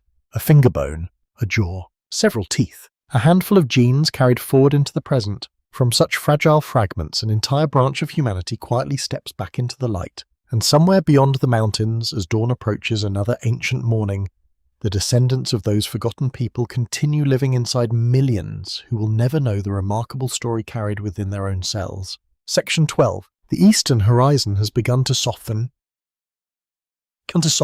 Night still holds the valley, but its deepest darkness is quietly giving way to pale shades of silver and blue. The stars nearest the horizon fade one by one, while those high overhead continue shining with remarkable clarity. A cool mist drifts lazily across the river, wrapping the water in a veil that seems almost unreal.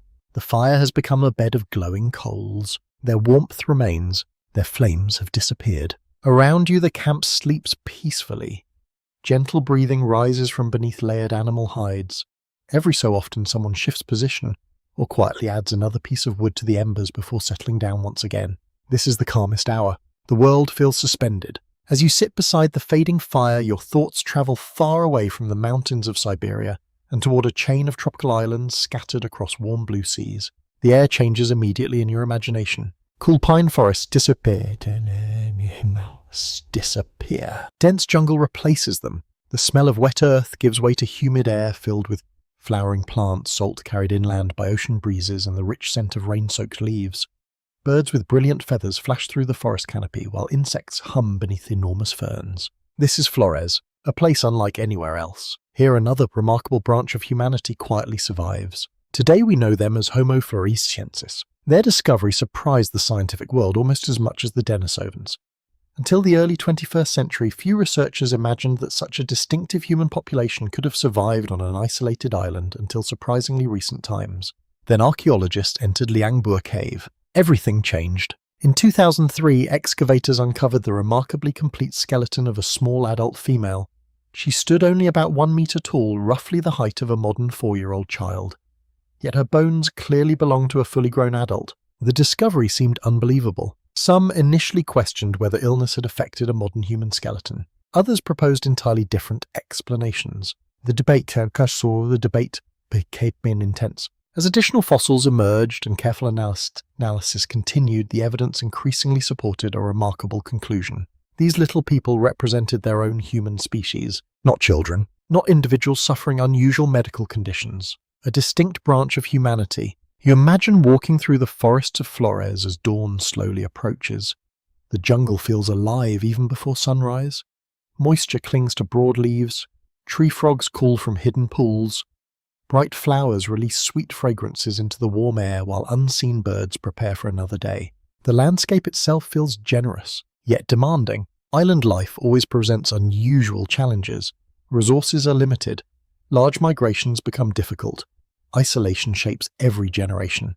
Over thousands upon thousands of years, both animals and humans gradually adapt to conditions found nowhere else. Evolution becomes inventive, sometimes surprisingly so. Scientists believe Homo floresiensis may represent an extraordinary example of island dwarfism. This evolutionary process occurs when large species become progressively smaller after many generations living in environments where food remains scarce and predators are relatively few. The phenomenon appears repeatedly throughout nature. Flores itself offers wonderful examples. Ancient elephants that once reached impressive sizes gradually evolved into dwarf stegodonts scarcely larger than modern cattle. At the same time, some smaller animals became enormous. Giant rats roamed the forests while Komodo dragons established themselves as dominant predators. The island rewrote familiar rules. Its human inhabitants adapted alongside everything else. You picture a small group of Homo floresiensis moving quietly through dense vegetation. Their bodies are compact and efficient. Strong legs carry them confidently over rocky slopes, while nimble hands gather fruits, edible roots, and useful branches from the forest floor. Their movements seem graceful, unhurried, completely at home. One of the most fascinating aspects of Homo floresiensis involves the relationship between brain size and intelligence. Their brains measured roughly 1/3 the size of ours, comparable in volume to much earlier human ancestors. Yet archaeology tells a richer story. Stone tools recovered from Flores display careful craftsmanship. These little humans manufactured sharp flakes, cutting implements, and hunting equipment capable of processing food and shaping wood. Small brains, impressive abilities. The discovery encouraged scientists to rethink long-standing assumptions linking intelligence directly to brain size. While larger brains certainly offer important advantages, efficiency, organization, and adaptation appear equally significant. Nature rarely follows simple equations. Neither does evolution. Historians continue debating the ancestry of Homo floresiensis. One influential theory suggests they descended from Homo erectus, whose ancestors reached Indonesian islands hundreds of thousands of years earlier, before gradually shrinking through island evolution. Another possibility remains. Some researchers propose that Homo floresiensis descended from an even older branch of humanity, perhaps one predating Homo erectus altogether. Both ideas carry intriguing evidence. Neither has one universal agreement. The mystery remains alive. As the first faint birds begin calling around your own camp, you wonder what morning sounded like on Flores. Perhaps children awoke to parrots instead of owls. Perhaps ocean waves provided a constant background where mountain winds once dominated. Perhaps families followed narrow forest paths leading toward fruit trees rather than mammoth hunting grounds. Different landscapes, different routines, shared humanity. You imagine one family preparing for another ordinary day. An older woman checks woven baskets repaired the previous evening. A young hunter carefully inspects the edge of a stone blade. Children eagerly collect fallen branches before adults remind them not to wander too far into the forest. The scent of dumps rises from a newly awakened fire. Breakfast begins. No one realizes that scientists hundreds of thousands of years later will nickname them hobbits. The comparison is affectionate. Reality is even more remarkable. Unlike fictional characters, these ancient people truly walked beneath tropical skies. They survived volcanic eruptions, changing climates, and shifting ecosystems for tens of thousands of years. Their resilience deserves admiration, not fantasy. One particularly intriguing question continues challenging archaeologists. Did Homo floresiensis encounter modern humans? The timing suggests that such meetings may have been possible, although the available evidence remains uncertain. Some dating studies indicate overlap. Others place their disappearance before Homo sapiens reached Flores in significant numbers. The answer continues evolving. New discoveries may yet surprise us. Nearby, a sleeping child in your own camp quietly murmurs before rolling closer to a warm bundle of hides. A parent instinctively reaches over, gently tucking the blanket beneath small shoulders without fully waking. The gesture lasts only seconds. Its tenderness feels timeless. Whether on Flores in Siberia, across Ice Age Europe, or within African grasslands, parents almost certainly perform the same quiet acts of care countless times. Love leaves little archaeological evidence, yet it may be humanity's oldest inheritance. The eastern sky grows brighter now. Thin streaks of pink begin spreading across the horizon, while the brightest stars slowly disappear into the approaching dawn. Mist rises more noticeably from the river, carrying the cool scent of fresh water through the camp. Another day approaches, another chance to survive, another chance to learn. One unusual hypothesis occasionally appears in discussions about Homo floresiensis. A few researchers wonder whether oral traditions among later island populations preserving stories of tiny forest people might contain distant echoes of genuine encounters. Most scholars remain cautious. Folklore changes over time. Direct connections cannot be demonstrated. Still, the possibility quietly captures the imagination. Some stories travel farther than bones. You rise solo from beside the dying fire as the first rays of sunlight begin touching the tops of distant trees. Birds greet the morning with growing confidence. Insects awaken beneath dew-covered leaves. The valley stretches gently toward another ordinary day. Somewhere long ago, the little humans of Flores watched similar dawns unfold above their island home. They gathered food, raised children, fashioned tools, laughed together, faced uncertainty with quiet determination. They were never mythical creatures hidden inside fairy tales. They were people, different from you, yet wonderfully familiar. And for one extraordinary chapter in Earth's history, they shared this ancient world with 5 other branches of humanity, each greeting the sunrise beneath the same ever-turning sky. Section 13. The first sunlight slips quietly over the eastern hills, touching the tops of the tallest trees, before gradually flowing into the valley below. Mist rises from the river in slow, graceful ribbons, dissolving wherever the warming light reaches the water.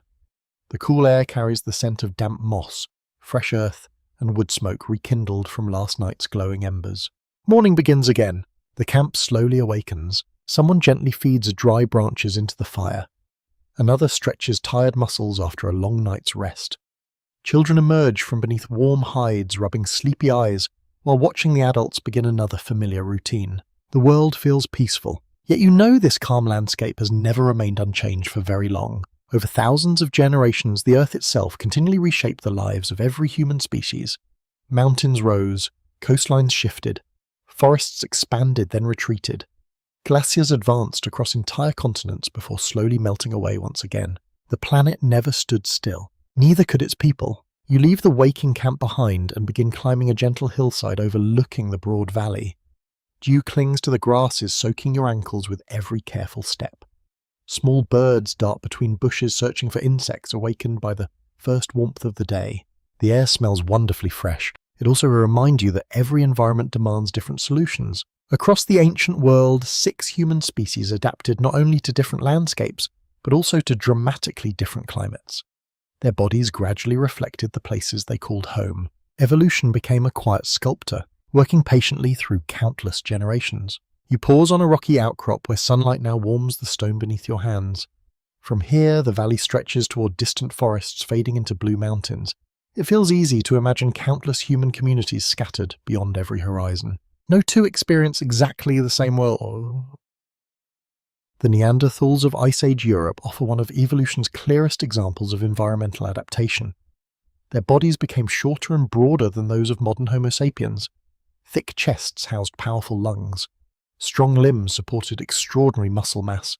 Even their fingers appear remarkably sturdy. These characteristics were not accidents. They solved problems. According to a principle known today as Bergmann's rule, animals living in colder climates often evolve larger, more compact bodies that lose heat more slowly. Another idea, Allen's rule, suggests shorter limbs help conserve warmth by reducing exposed surface area.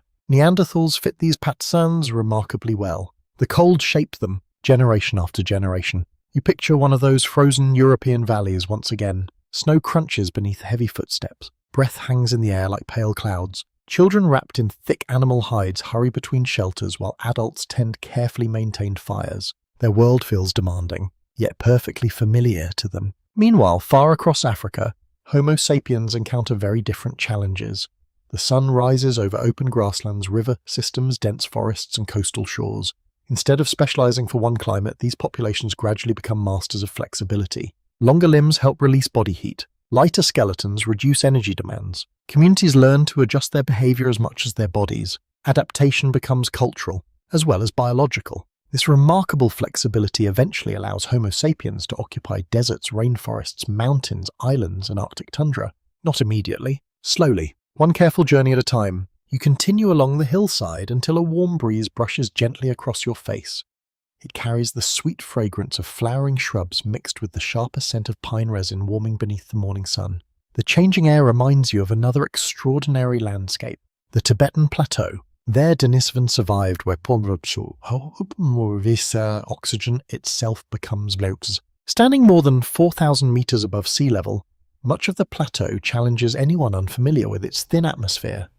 Even modern travelers often experience headaches, dizziness, and exhaustion during their first days. Yet Denisovans flourished there. Their bodies adapted beautifully. Modern genetics has revealed that many Tibetans inherited the EPAS1 gene variant from Denisovan ancestors. This remarkable adaptation prevents excessive production of red blood cells at high altitude, allowing efficient use of limited oxygen. An ancient solution, still protecting people today. Few discoveries demonstrate humanity's interconnected history more elegantly than this one. The gift of survival crossed species boundaries. Long after the Denisovans themselves disappeared, far to the southeast on Flores Island, a completely different evolutionary story unfolded. Limited food resources encouraged smaller body size, allowing Homo floresiensis to survive comfortably within environments that could not easily support larger humans. The island shaped them gently. Without hurry, Scientists call this process insular dwarfism, and it has occurred repeatedly among island animals around the world. Yet seeing it affect humans remains one of evolution's most fascinating surprises. The little people of Flores were not incomplete versions of larger humans. They were perfectly suited to their home. That distinction matters. Nearby you notice several children climbing over fallen logs while pretending to stalk imaginary prey. Their movements differ according to age.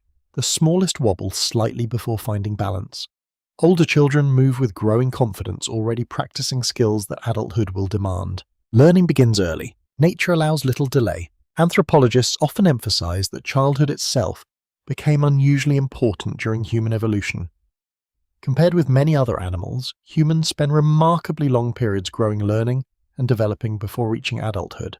Knowledge takes time. Communities invest heavily in that process. Some researchers believe this extended childhood contributed significantly to humanity's success by allowing increasingly complex skills to pass between generations. Others argue several evolutionary pressures likely work together. As always, the story remains richer than any single explanation.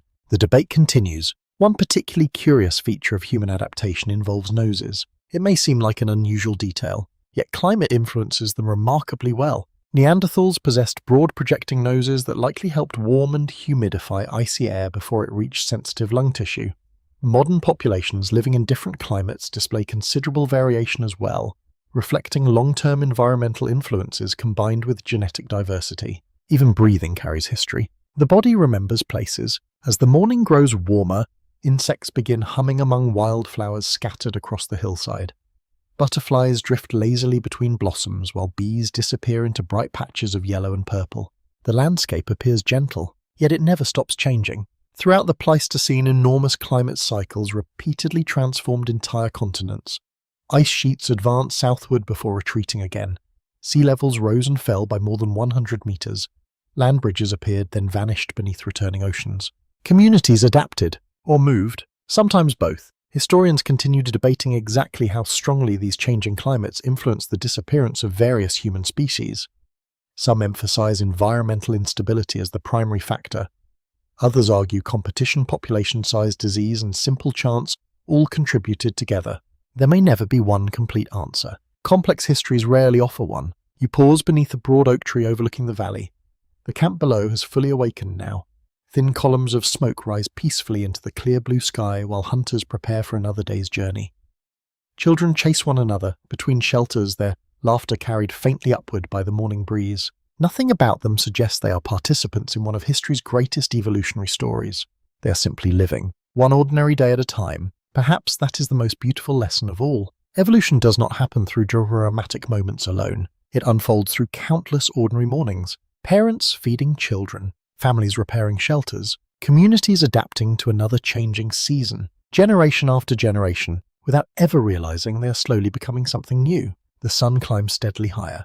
The dew disappears from the grass. The valley grows warmer beneath another peaceful sky. Across continents, islands, mountains, and frozen plains, every human species continues meeting the demands of its own remarkable homeland. Each body tells a story. Each landscape writes another chapter.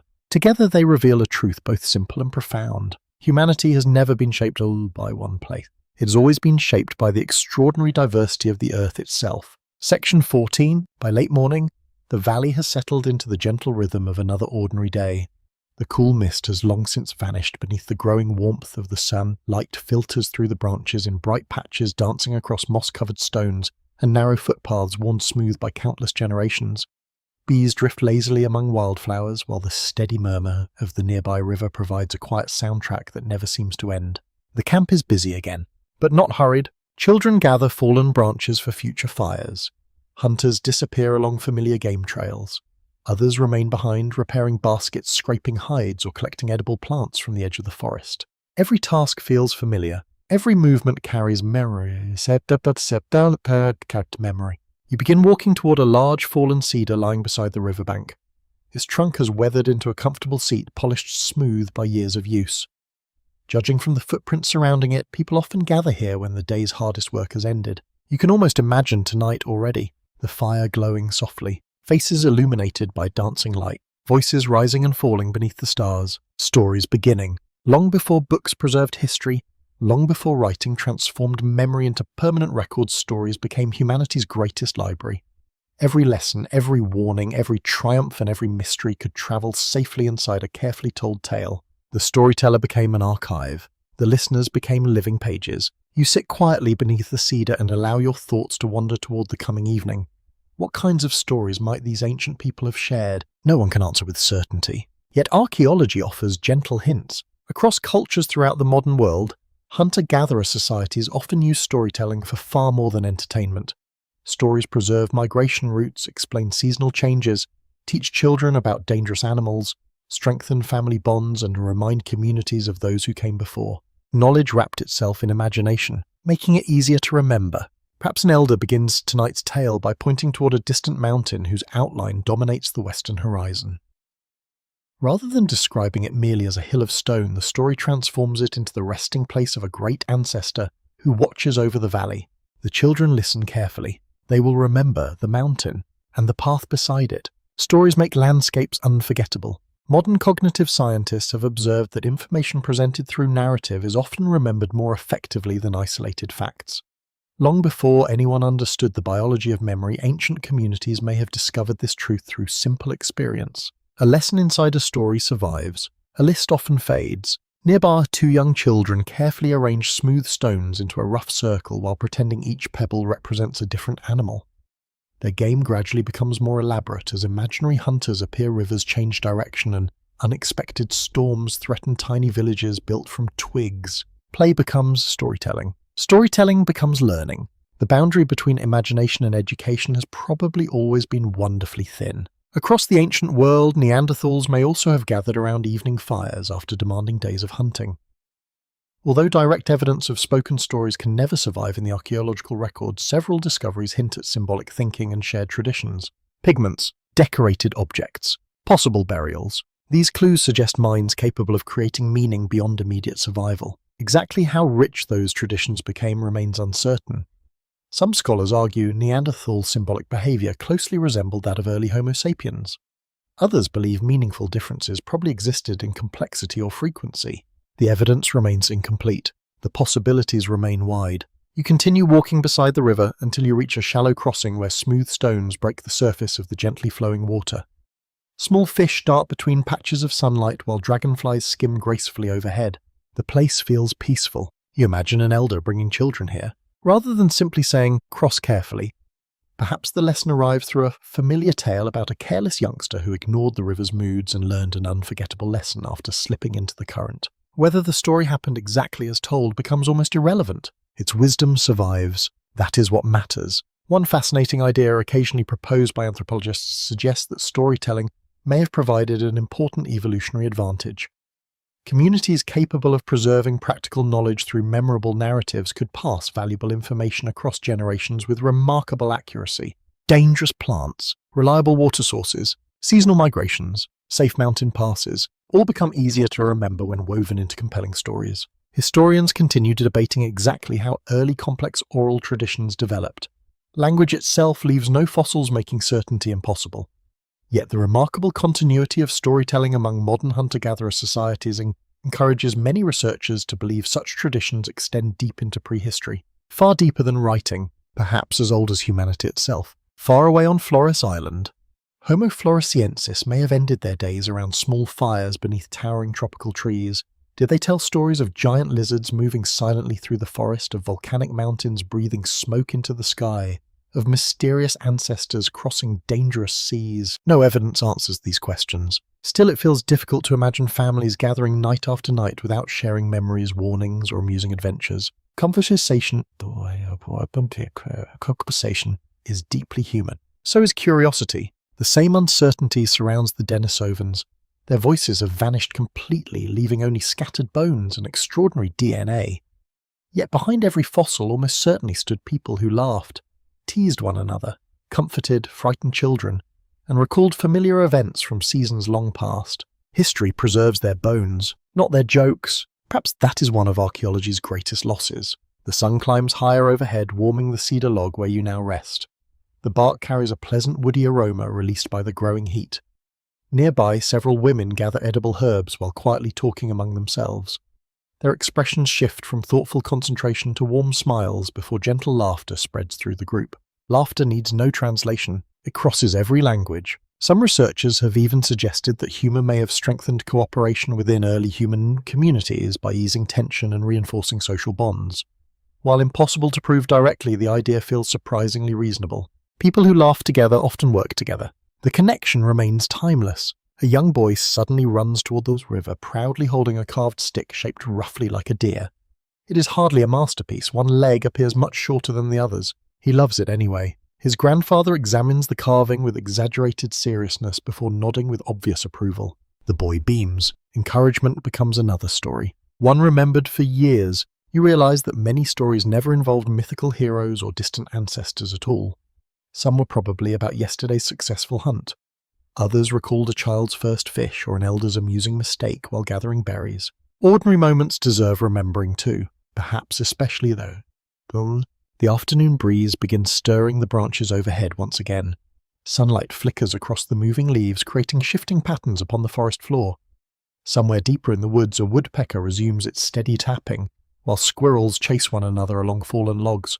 The valley itself seems to listen, quietly, patiently. Every human species scattered across this ancient world likely possessed different traditions, different voices, and different ways of understanding life. Yet one thread almost certainly united them. The desire to share experience, to transform memory into meaning, to gather those they loved close enough to hear familiar voices once more before another night settled over the land. The fire would eventually be lit again, children would gather, adults would smile, an elder would clear a weathered throat, and somewhere beneath the endless stars another story would begin its journey across generations, long before it ever reached you. Section 15. The afternoon slowly gives way to evening once more. The sunlight that only hours ago flooded the valley now stretches into long golden ribbons across the grass. Every tree casts an elongated shadow, and the river reflects the warm colours of the sky like polished bronze. A gentle breeze carries the pleasant scent of sun-warmed pine, wild herbs, and distant smoke rising from newly lit fires. Another day is ending. Another has been survived. You pause atop a low ridge overlooking the familiar valley. The camp below appears peaceful, almost unchanged from yesterday. Children chase one another between shelters. Hunters return with careful, unhurried steps. Small groups gather around fresh bundles of roots and berries collected throughout the afternoon. Everything feels permanent. It is not. Perhaps that is the greatest illusion of all. To the people living here, these forests seem eternal. The river has always flowed through the valley. The hills have always stood where they stand now. The seasons return with comforting regularity. Yet the earth beneath their feet is quietly changing. It never stops. You kneel beside a weathered stone warmed by the afternoon sun. Tiny cracks run across its surface, carved by countless winters and summers. The rock itself becomes a reminder that even the strongest things transform given enough time. So do landscapes. So do species. The Pleistocene epoch, often called the Ice Age, was never one endless winter. Instead, it unfolded as a long sequence of shifting climates. Massive glaciers expanded across continents before gradually retreating. Warm periods encouraged forests to spread northward. Cold returned, pushing trees south again, while open grasslands reclaimed the landscape. The earth breathed, slowly, patiently. Each breath lasted thousands of years. To modern people, climate often feels like something measured in decades. For ancient humans, environmental change unfolded across generations. A grandparent might remember forests reaching farther into a valley than their grandchildren would ever see. Rivers altered their courses. Lakes appeared, then disappeared. Familiar migration routes became blocked by advancing ice or newly flooded wetlands. Adaptation never ended. It simply continued. You imagine standing in northern Europe as enormous glaciers slowly advance from the distant horizon. They do not resemble dramatic avalanches rushing downhill. Instead, they move almost imperceptibly, creeping forward year after year, until entire valleys disappear beneath walls of ancient ice hundreds of meters thick. No one notices the movement in a single day, yet eventually everything changes. Communities that once hunted reindeer across open plains gradually shift southward. Forest animals retreat into warmer regions. Rivers carve entirely new paths beneath melting ice. The land itself becomes a traveller. Neanderthals experienced these dramatic fluctuations repeatedly throughout their long history. They endured cold periods far harsher than anything recorded in modern civilization. Yet they also thrived during warmer intervals when forests expanded across much of Europe. They were remarkably resilient, far more than early researchers once imagined. Modern archaeology increasingly reveals that Neanderthals adapted their hunting strategies, settlement patterns, and seasonal movements according to changing environments rather than remaining fixed within one lifestyle. Flexibility was not exclusive to Homo sapiens. The difference may have been one of degree. Historians continue debating precisely how much climate alone contributed to the eventual disappearance of Neanderthals. Some researchers argue rapidly shifting environments fragmented already small populations, making recovery increasingly difficult. Others believe additional pressures proved equally important. Competition, genetic isolation, disease, simple chance. Perhaps all of them mattered together. Nature rarely chooses one cause. As you descend toward the valley floor, the afternoon breeze becomes noticeably warmer. Grasshoppers leap from your path while swallows glide gracefully overhead, catching insects in swift, effortless arcs. The abundance feels reassuring, yet abundance itself changes. Across Africa, rainfall patterns repeatedly shifted over thousands of years. Vast grasslands sometimes transformed into dry landscapes where water became scarce. At other times, increased rainfall created green corridors connecting previously isolated regions. Communities followed opportunity. Migration became essential. Some anthropologists refer to these changing landscapes as green highways. During wetter periods, expanding vegetation allowed both animals and humans to travel into territories that had previously been too dry to cross safely. The earth occasionally opened new doors, then quietly closed them again. Far across Asia, Denisovans adapted to remarkably varied environments ranging from freezing Siberian mountains to humid tropical forests. Such geographical diversity suggests extraordinary ecological flexibility, although the limited fossil record prevents complete understanding. Their story remains fragmented, like scattered pages from a forgotten book. On Flores Island, climate shifts affected coastlines as sea levels repeatedly rose and fell. During colder Ice Age periods, vast quantities of water became trapped inside continental glaciers, lowering global sea levels by more than 100 meters. New land appeared. Some islands grew larger, others became connected, yet Flores remained isolated by the deep ocean channels that even lowered seas could not bridge completely. Reaching the island always required crossing open water. That fact continues fascinating archaeologists. How did the ancestors of Homo floresiensis arrive there? Accidental drift on natural rafts, simple watercraft, a combination of fortunate circumstances? The answer remains uncertain. The ocean keeps many secrets. You arrive beside the familiar river where children now fill woven containers with fresh water before sunset. Their reflections shimmer gently upon the moving surface before breaking apart with each ripple. Water changes constantly, yet remains the same river.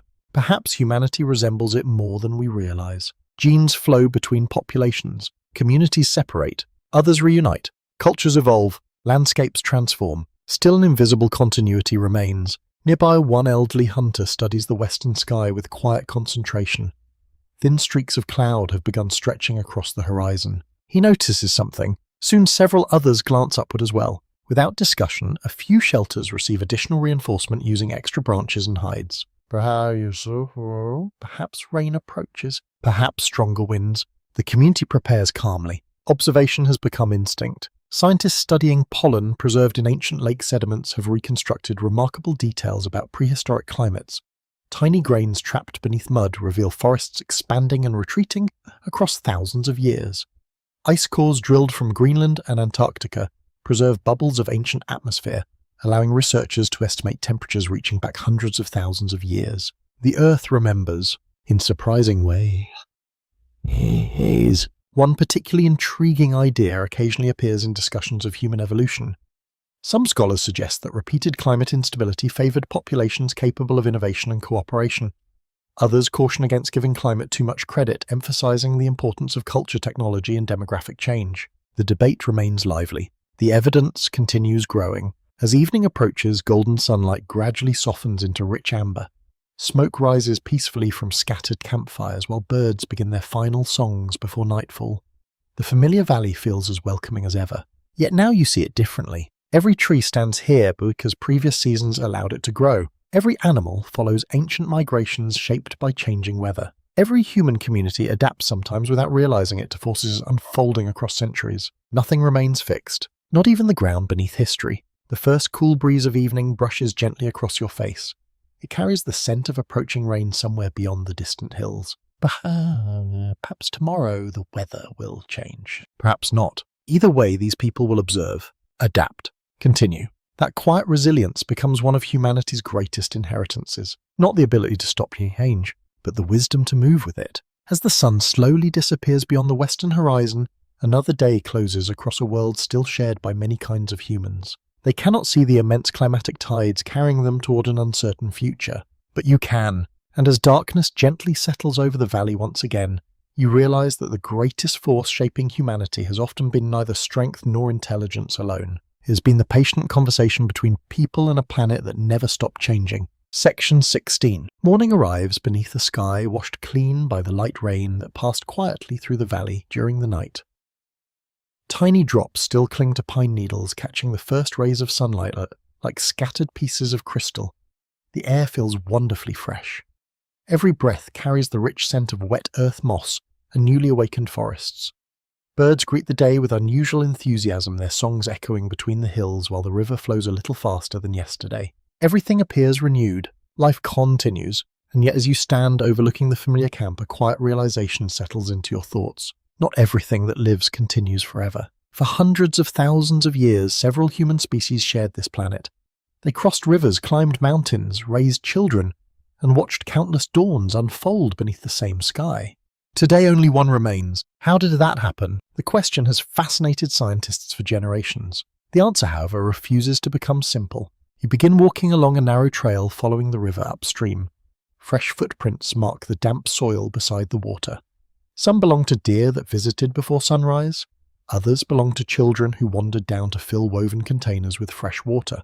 The prints look temporary. Soon the sun will dry them away. History often disappears the same way, gradually, quietly, without announcing its departure.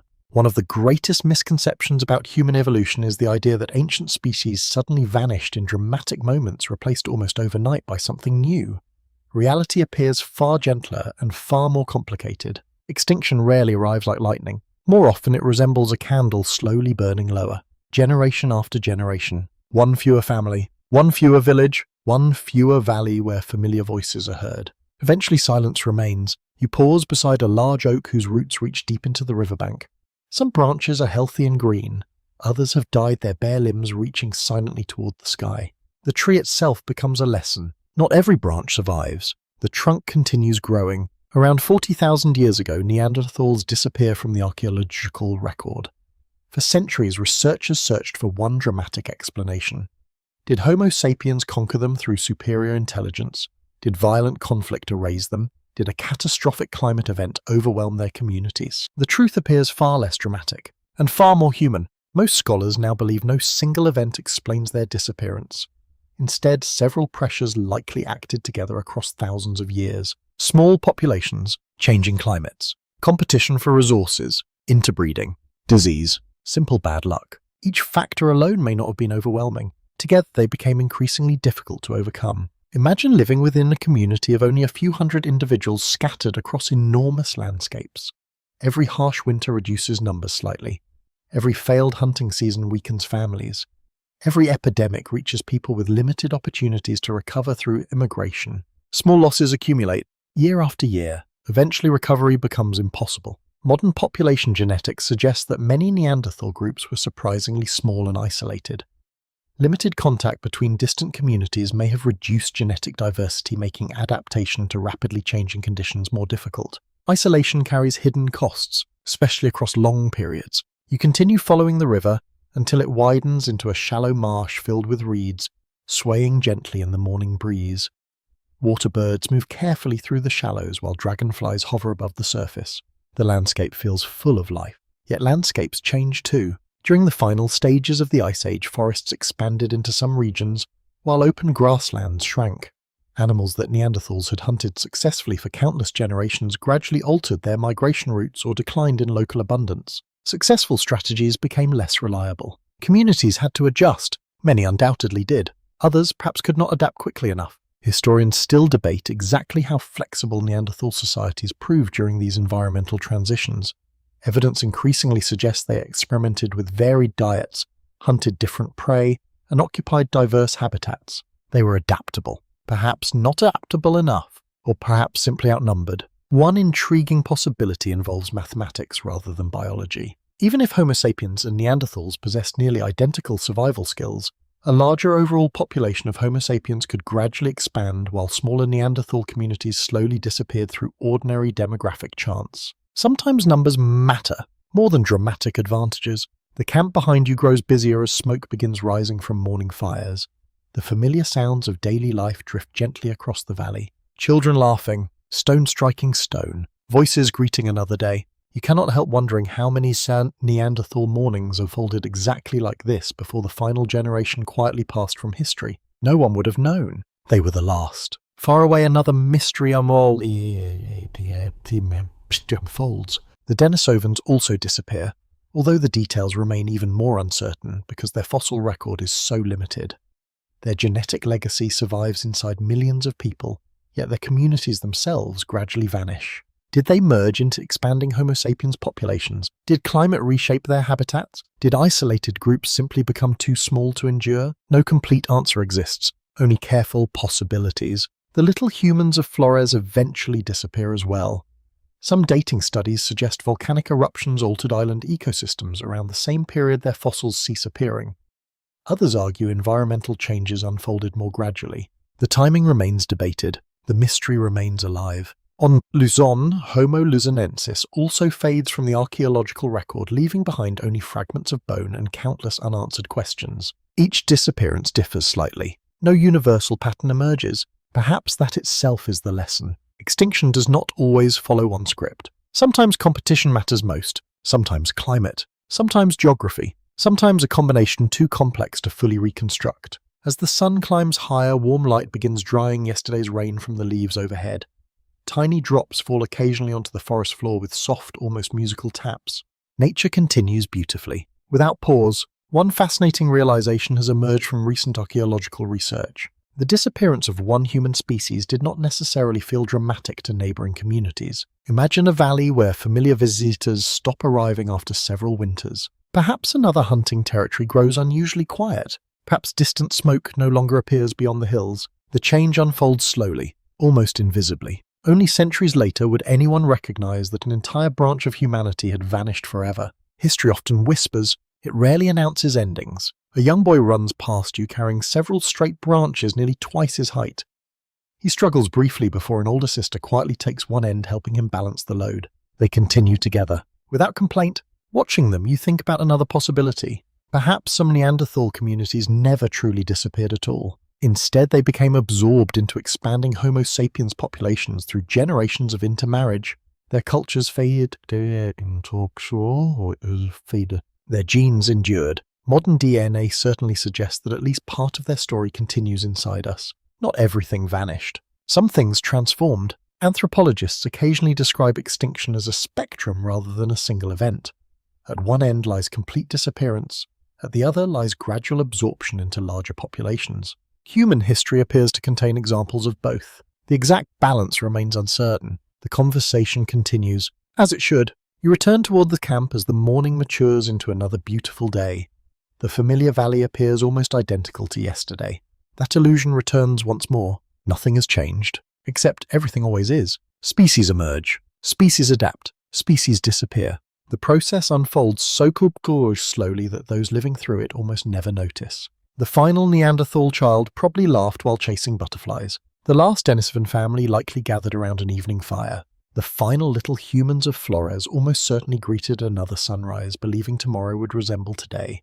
They could not know. No one ever does. You stop beside the river one last time before continuing onward. Its waters flow steadily past, carrying fallen leaves toward places beyond the horizon. Some leaves sink. Others travel astonishing distance. Human history has often done the same. And as the bright morning sun warms the valley once more, you realize that endings are rarely as loud as beginnings. Sometimes they arrive quietly, like fading footprints after rain, leaving only echoes behind. Section 17. The sun now stands high above the valley, bathing the landscape in the gentle warmth of early afternoon. The morning's cool freshness has softened into comfortable heat. Cicadas begin their slow chorus among the trees, while butterflies drift lazily across flowering meadows that only hours ago shimmered with dew. The camp has settled into quieter work. Children nap beneath shaded shelters. Hunters repair damaged spear shafts. An older woman patiently twists plant fibers into strong cord that will hold together baskets, fishing nets, and countless ordinary tools. Nothing here seems extraordinary, Yet hidden inside every person around you lies an invisible history stretching back hundreds of thousands of years. Not carved into stone, not painted on cave walls, but written into every living spell. You lower yourself onto a smooth boulder beside the river. The water slips gently around rounded stones polished by countless seasons, each ripple reflecting fragments of blue sky drifting overhead. The river reminds you of something. It never remains exactly the same. Fresh water continually replaces what has already passed, yet we still call it one river. Human ancestry works much the same way. For generations, scientists imagined human evolution as a neatly branching tree. One species replaced another. Each branch separated cleanly before following its own independent path. It was a simple picture. Elegant, easy to understand. Reality proved far more complicated. Today, ancient DNA has revealed that humanity resembles not a tree, but a forest whose roots quietly intertwine beneath the soil. Branches touched, roots merged, stories crossed. You think back to the Neanderthals. For nearly a century after their discovery, many people imagined them as distant evolutionary cousins who vanished without leaving descendants. Their bones rested in museums while modern humans seemed entirely separate. Then genetics transformed everything. In 2010, researchers completed one of the first high-quality reconstructions of the Neanderthal genome. Comparing it with living populations revealed something astonishing. People living outside Africa carry approximately 1 to 2% Neanderthal DNA, a remarkably small number, yet an enormously important one. It means that somewhere tens of thousands of years ago, modern humans and Neanderthals did more than meet. They formed families. Children were born. Generations continued. The boundaries between species became far softer than anyone had expected. You watch two children playing along the riverbank. One carefully stacks flat stones while the other searches for smooth pebbles hidden beneath the shallow water. Before long, they combine their efforts, laughing quietly as their little tower grows taller. Neither works alone. Together they build something stronger. Perhaps ancient humanity often worked that way as well. Not simply competing, sometimes cooperating, sometimes blending, sometimes becoming something entirely new. Far across Asia, another invisible inheritance survived. When scientists examined the DNA of modern populations from Tibet, Papua New Guinea, Australia, and parts of Southeast Asia, they discovered genetic signatures unlike either Homo sapiens or Neanderthals. The source remained mysterious, until Denisovans entered the story. Today, some indigenous peoples of Oceania carry up to 5% Denisovan ancestry, among the highest proportions of archaic human DNA known anywhere on Earth. Ancient encounters, still visible, not in bones, but in blood. Perhaps the most famous Denisovan gift involves life at high altitude. The EPAS1 gene variant inherited from Denisovan ancestors allows many Tibetans to thrive in thin mountain air without producing dangerously high numbers of red blood cells. It is an extraordinary legacy. One human species helping another survive, across 40,000 years, without ever intending to. You find yourself smiling gently at the thought. The people who shared those genes never imagined that descendants living countless generations later would still benefit from their existence. Their greatest monument was never built from stone. It became biology itself. The afternoon breeze stirs the tall grass surrounding the riverbank. Dragonflies dart above the reeds, their wings flashing silver whenever sunlight catches them. Everything here carries hidden connections. Roots beneath the earth, water beneath the surface, genes beneath the skin. Scientists continue discovering new chapters within this invisible history. Every improvement in ancient DNA technology reveals details once considered forever lost. Yet many questions remain unanswered. DNA survives only under favorable conditions. Warm climates destroy it quickly. Entire populations may have disappeared without leaving recoverable genetic evidence. The picture continues growing, but many pieces remain missing. You imagine an ancient gathering somewhere in Western Asia nearly 50,000 years ago.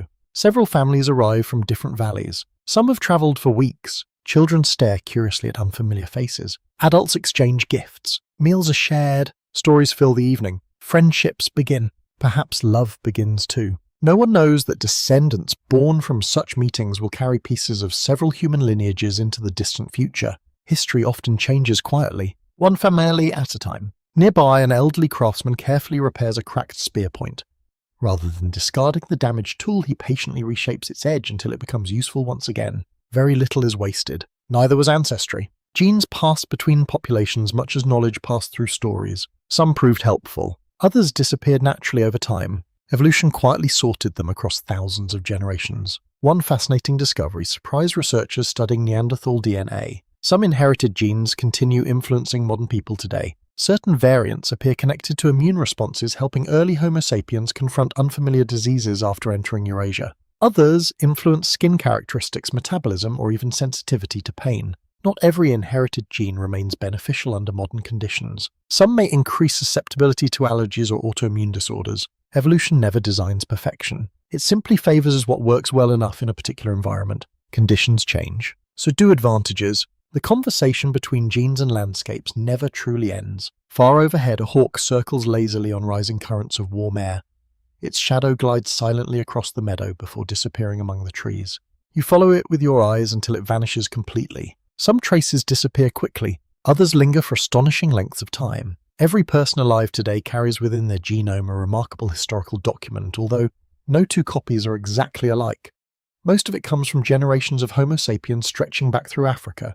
Small portions come from ancient relatives. Together they form a record unlike any library, written not with ink, but with molecules. Historians often reconstruct civilizations through pottery architecture and written records. Geneticists reconstruct even older histories hidden inside living people. The two disciplines increasingly walk side by side, each completing parts of the other's story. The camp gradually becomes livelier once more as children awaken from afternoon rest. A little girl runs eagerly toward her grandmother, proudly carrying several unusually shaped feathers gathered during her morning walk. The older woman accepts them with genuine delight. Together they begin weaving them into a simple ornament. Knowledge passes quietly. So does affection. Perhaps that has always mattered more than perfect certainty. Although modern genetics has transformed our understanding of human evolution, many mysteries remain unresolved. Scientists continue debating the precise number of ancient human populations, the frequency of their encounters, and the full extent of their genetic exchanges. Some discoveries have already overturned ideas once considered certain. Others undoubtedly still wait beneath layers of ancient soil. The story is unfinished, and perhaps it always will be. The afternoon sun begins its slow descent toward the western hills, bathing the valley in softer golden light once again. Long shadows stretch across the grass just as they have done for countless generations before you arrived. Around you, ordinary life continues. Children laugh. Tools are repaired. Meals are prepared. No one realizes that tiny fragments of their existence may someday survive inside people living tens of thousands of years in the future. Yet they will, not through memory alone, not through stories alone, but through the remarkable inheritance carried silently within every heartbeat. You rest beside the flowing river for one final moment before standing once again. The water continues its patient journey toward distant seas, like ancestry itself. Never standing still, always moving forward, always carrying something of the past into tomorrow. Section 18. The afternoon has begun its gentle descent toward evening once again. The brilliant light of midday softens into warm shades of gold that settle across the valley like a comfortable blanket. Long shadows stretch beneath the trees, and the steady hum of insects rises and falls with the slow rhythm of the breeze. The river, always faithful, continues its quiet journey through the landscape, reflecting fragments of sky between drifting leaves. The camp feels comfortably familiar now. You know where the children usually play. You recognize the trail the hunters follow each morning. You can almost predict who will tend the fire before sunset. Yet only a century ago, much of the world you have visited during this journey remained completely unknown. Neanderthals were misunderstood. Denisovans had not yet been discovered. The little people of Flores existed only beneath layers of ancient earth. Entire chapters of humanity still waited patiently to be found. History was never truly lost. It was simply buried. You begin walking toward a limestone cliff overlooking the valley. The path winds gently upward through pine trees whose roots grip the rocky hillside with remarkable determination. Small lizards disappear into cracks as your footsteps disturb the warm stones. The climb is peaceful. Every few moments you stop to admire the widening view. From here, the valley resembles a carefully painted landscape. Thin threads of smoke drift upward from cooking fires. Tiny figures move slowly between shelters. The river curves gracefully through green meadows before disappearing into distant forests. It feels timeless, yet beneath landscapes like this the past often sleeps. The science of archaeology depends upon remarkable patience. Unlike treasure hunters in adventure stories, archaeologists rarely expect dramatic discoveries every day. Most of their work involves careful observation, meticulous recording, and quiet respect for even the smallest fragments of evidence. A broken tooth, a stone flake, a tiny piece of charcoal, each may transform history. You imagine kneeling beside an excavation trench early in the morning. The air is cool, Soft brushes remove dust grain by grain. Every movement is deliberate. Nothing is rushed. Someone notices a small fragment of bone. It seems ordinary, perhaps even disappointing. Only later will laboratory analysis reveal that it belonged to an entirely unknown branch of humanity. Great discoveries often begin very quietly. The story of the Denisovans illustrates this beautifully. In 2008, archaeologists excavating Denisova Cave in the Altai Mountains uncovered what appeared to be an unremarkable finger bone from a young girl. The bone itself revealed almost nothing. DNA revealed everything. Within a few years, genetic analysis demonstrated that the child belonged neither to a Neanderthal nor to Homo sapiens. She represented an entirely different human population. A whole chapter of human history emerged from her fragment scarcely larger than your little finger. It remains one of archaeology's most astonishing moments. The valley breeze cools your feet as you continue climbing. High overhead swallows glide effortlessly through the clear afternoon sky while distant hawks circle above the forests. You wonder how many remarkable discoveries still remain hidden beneath landscapes across the world. Almost certainly many. The Earth has always been an excellent keeper of secrets. Sometimes it protects bones within frozen caves, sometimes beneath volcanic ash, sometimes inside dry deserts where little moisture reaches ancient remains. Elsewhere, entire histories disappear forever because warm climates, acidic soils, and passing centuries leave almost nothing behind. Preservation is uneven. History survives by chance. This simple truth reminds archaeologists to remain humble. The evidence available today represents only a tiny fraction of all the lives once lived. Every conclusion remains provisional. Every discovery has the power to change the story. The realization has transformed the study of human evolution over the past few decades. For much of the 20th century, scientists pictured human history as a relatively straightforward sequence. One species appeared, replaced another, and eventually gave rise to modern humanity. The picture seemed tight, almost too tidy. New discoveries steadily complicated that narrative. Homo floresiensis challenged assumptions about brain size and intelligence. Denisovans revealed invisible populations known almost entirely through genetics. Homo luzonensis demonstrated that unexpected human diversity existed even on isolated islands. Each discovery asked scientists to think differently, not to abandon evidence, but to follow it wherever it led. You reach the top of the limestone ridge and sit upon a broad, flat rock warmed by the afternoon sun. From here, the valley stretches almost endlessly beneath you. The camp appears wonderfully small against the immense landscape. Perspective changes everything. From nearby, a camp seems like an entire world. From above, it becomes only one tiny point upon a vast continent.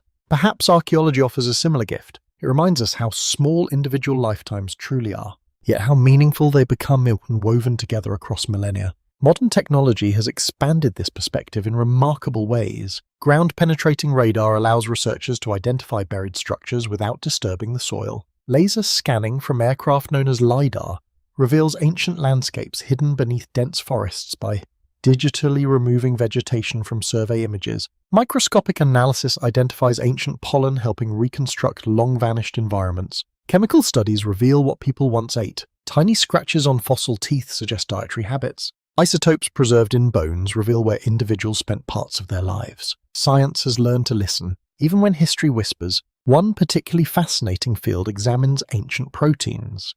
In places where DNA has disappeared completely, durable proteins sometimes survive inside fossilized teeth and bones. These molecules cannot answer every question, yet they occasionally reveal evolutionary relationships impossible to detect by any other method.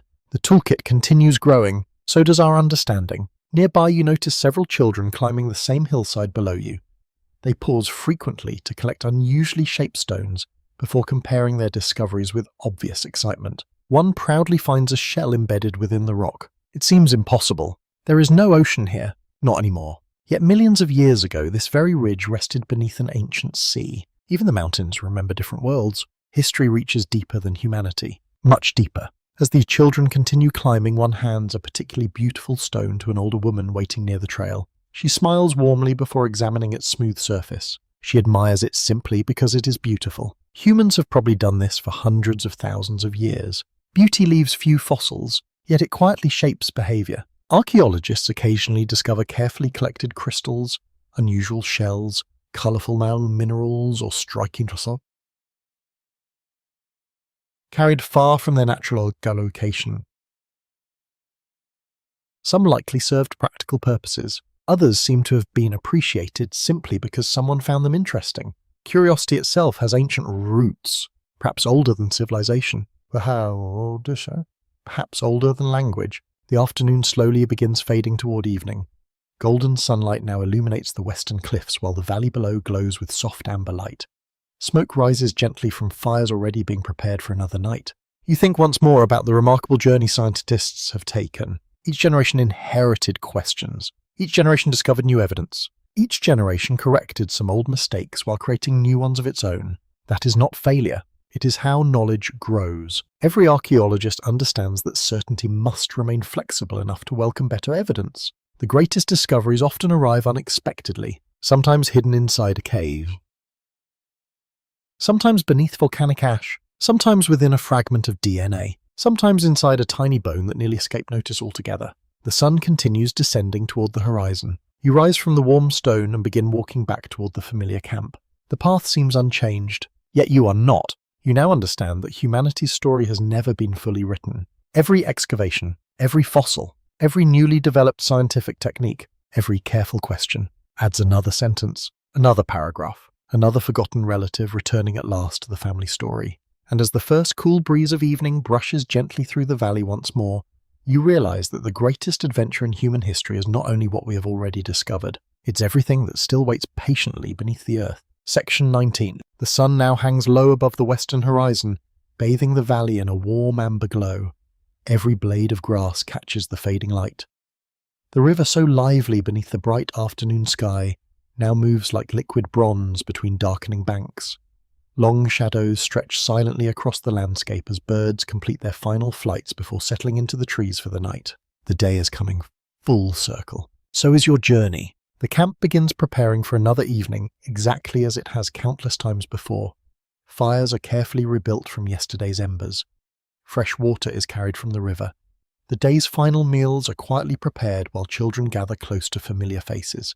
Nothing feels hurried. The rhythm has become comforting. You sit beside the fire before it has fully awakened into flame. Wisps of pale smoke curl upward through the still evening air before disappearing into a sky that gradually deepens from blue to violet. As you watch the first sparks rise, one final question quietly settles into your thoughts. What does it truly mean to be human? For much of history, people believed the answer was surprisingly simple. Humans made tools. Then archaeologists discovered that other species shaped stone with remarkable skill. Humans controlled fire. Later discoveries showed that Neanderthals mastered fire as well. Humans buried their dead. Evidence gradually suggested that several ancient relatives may also be have practiced forms of burial or careful treatment of the deceased. Humans created art. Then pigments, ornaments, engraved objects, and symbolic behavior began appearing among populations once considered incapable of such things. One certainty after another softened, not disappeared, but broadened. The dividing line became harder to draw. You watch an elderly woman carefully hand a small bowl of cooked roots to the youngest child sitting beside her. The child accepts it with both hands before smiling with quiet gratitude. The exchange lasts only seconds, yet it contains something profound. Care. Care leaves almost no fossils, yet without it human history would have unfolded very differently. Throughout your journey, you have witnessed countless ordinary acts that rarely survive in the archaeological record. A parent comforting a frightened child, friends sharing food after an unsuccessful hunt, an elder patiently teaching a young apprentice how to shape a stone blade, someone waiting for an injured companion to walk more comfortably. None of these moments fossilize easily, yet together they built civilizations long before cities ever existed. Compassion may be one of humanity's oldest technologies. You look around the gathering camp. No one appears especially powerful. No one rules through fear. Instead, daily life depends upon cooperation. Every meal, every shelter, every successful hunt, every surviving Vietnam. None could be achieved entirely alone. Anthropologists often describe humans as an unusually cooperative species.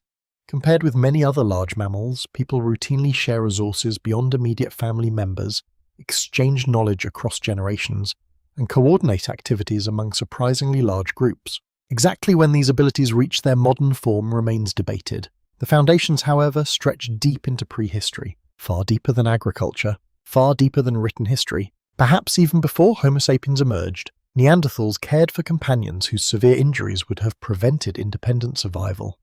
Fossils reveal individuals who lived for years despite blindness, damaged limbs, or debilitating illnesses. Someone helped them, repeatedly, over long periods. The evidence does not reveal names, but it reveals kindness. Denisovans remain more mysterious because their fossil record is so limited. Yet nothing suggests they lived fundamentally different emotional lives. They formed families, raised children, shared meals, faced danger together. The little humans of Flores almost certainly depended upon cooperation as well. On a small island where resources shifted with seasons and volcanic landscapes changed unexpectedly, no individual could thrive entirely alone. Survival required community, as it always had. You notice several children sitting together beside the fire, each trying to imitate an older craftsperson shaping a simple wooden tool. Their first attempts are clumsy. No one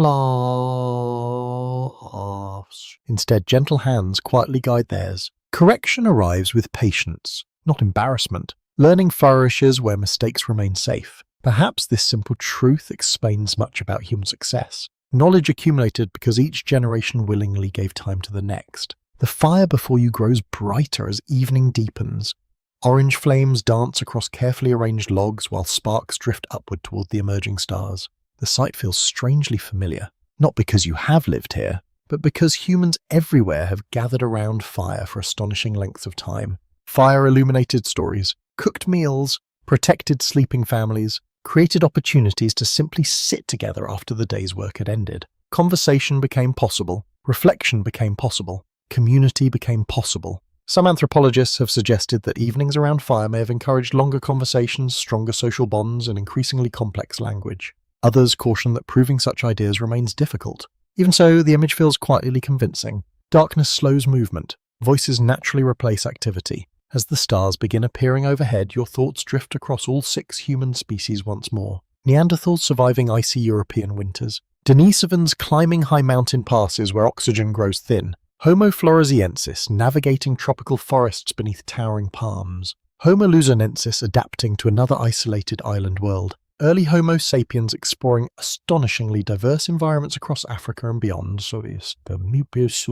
Perhaps another human population still unknown to science, waiting patiently beneath layers of earth somewhere in the world. Together they formed a remarkable family, not identical, never simple, yet connected. Modern genetics has permanently changed one of our oldest assumptions. Human evolution was never a lonely journey. It was a conversation, sometimes peaceful, sometimes difficult, sometimes deeply intertwined. You realize that every person alive today carries within them the outcome of those countless encounters. Invisible threads connect present to past, not metaphorically, literally, inside every cell. The evening breeze grows cooler now. Someone quietly places another log upon the fire. A shower of glowing sparks briefly rises before fading into the gathering darkness. Nearby, an infant begins crying softly after waking unexpectedly. Almost immediately, familiar arms lift the child, close, gentle words replace anxious tears and calm slowly returns. The entire camp hardly notices.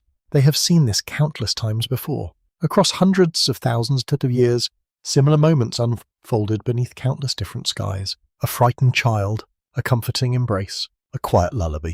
Some experiences belong to every branch of humanity. Perhaps that is the answer you have been seeking. Being human has never depended solely upon brain size, or technology, or language, or art, or strength. Instead, humanity appears within relationships, within curiosity, within the desire to teach, to remember, to imagine, to forgive, and to care for one another despite uncertainty. Those qualities did not arrive suddenly. They emerged gradually, shared across several branches of our ancient family. Refined through countless ordinary lives, the stars now fill the sky completely. The valley becomes wonderfully quiet once again. Only the steady crackle of the fire and the distant murmur of the river accompany your thoughts. Tomorrow another sunrise will arrive. Another ordinary day will begin. No one gathered around this ancient fire knows that their descendants, or in some cases their distant relatives, will someday ask what it meant to be human. If they could answer, perhaps their reply would be remarkably simple. To wake together, to work together, to love, to grieve, to wonder, and to leave the world, however quietly, a little richer than they found it.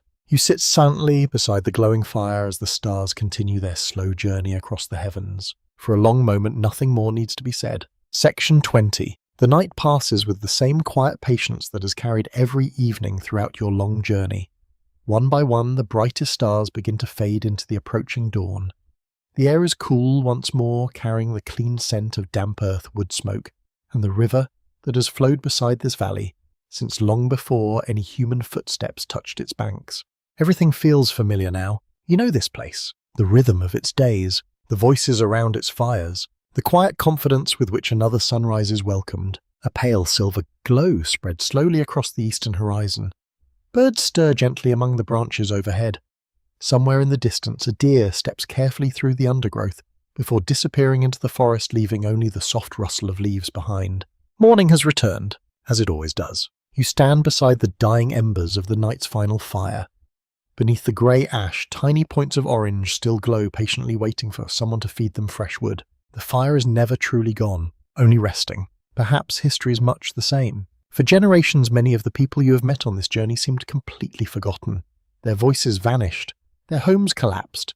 Their tools lay buried beneath soil, volcanic ash, river, sediments, and layers of time so deep that entire civilizations rose and fell above them. Yet they were never entirely lost. They were waiting for careful hands, patient minds, and curious hearts. You look around the quiet camp one final time. An elderly woman gently stretches tired muscles before adding kindling to the fire. A young child rubs sleepy eyes while searching for familiar faces. Hunters quietly examine spear points before another day's journey begins. Parents prepare simple breakfast while exchanging calm smiles that need no words. Nothing here appears extraordinary, yet every ordinary moment has become extraordinary simply because it happened. History is built from ordinary mornings, not only from bulls battles, not only from kings, not only from monuments carved into stone. The greatest story humanity has ever lived was written by people whose names were never recorded. People exactly like these. You begin walking toward the river, where your journey first invited you to slow your pace and simply observe. Mist rises gently from the water, drifting low across smooth stones polished by thousands of seasons. Tiny fish flash beneath the clear surface before vanishing into deeper pools. The river continues flowing, just as it always has. Throughout this journey, you have walked beside 6 remarkable branches of humanity. You watched Neanderthal families endure long winters beneath Ice Age skies. You crossed mountains where Denisovans breathed thin icy air that challenged every visitor. You wandered tropical forests where the little people of Flores quietly built lives perfectly suited to their island home. You glimpsed Homo luzonensis surviving upon another isolated landscape shaped by sea and stone. You followed early Homo sapiens across deserts, grasslands, forests, and distant coastlines, as curiosity carried them further than any human population before. And behind them all stood even older ancestors whose footsteps gradually shaped every generation that followed. For a brief moment in Earth's long history, 6 human species shared one planet. Each greeted the sunrise beneath the same sky. Each watched children grow. Each searched for food. Each feared storms. Each celebrated successful hunts. Each mourned those they loved. Their worlds differed. Their lives did not. The realization feels wonderfully humbling. You kneel beside the river and place one hand into the cool water. Gentle currents slide effortlessly around your fingers before continuing downstream.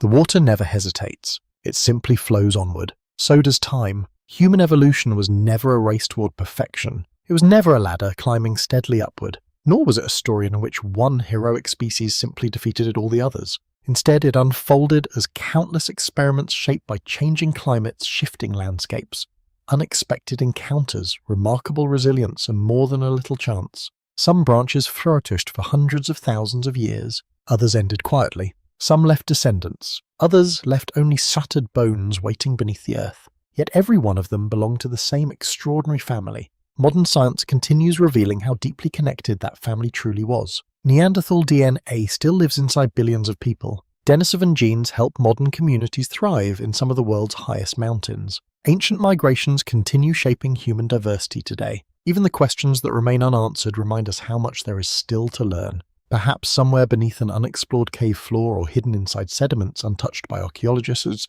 lies evidence of another forgotten human population. Perhaps future discoveries will once again transform everything we think we know.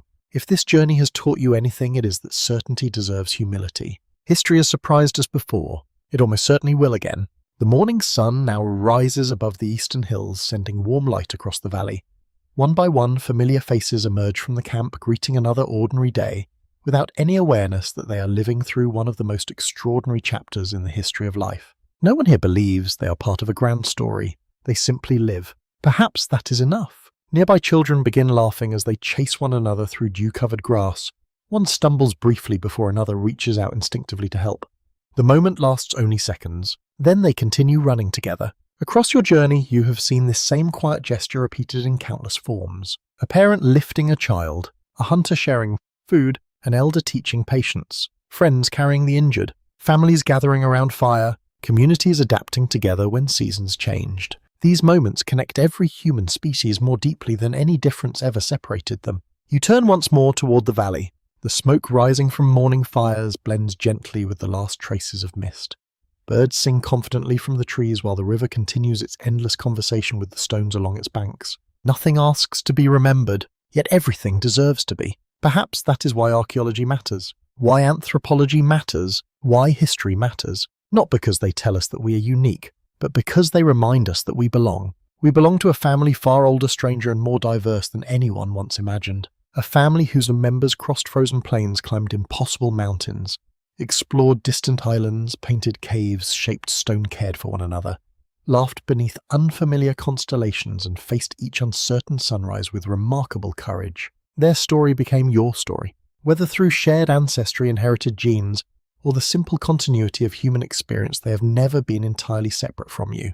The distance between your world and theirs is measured less by time than by understanding. As the valley fills completely with golden morning light, you take one final look across the landscape. The fire burns brightly once again. Children play. Adults work. The river flows. The earth turns. Another day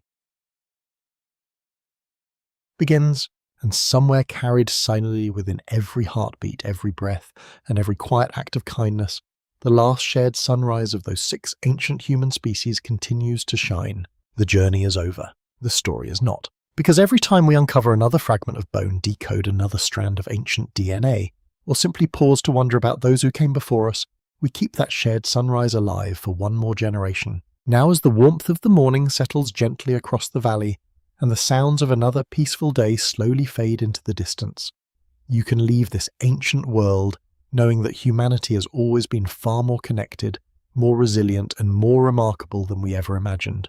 And perhaps with that comforting thought resting quietly beside you, it is finally time to let the valley disappear into the soft light of dawn, and allow yourself to drift peacefully into sleep.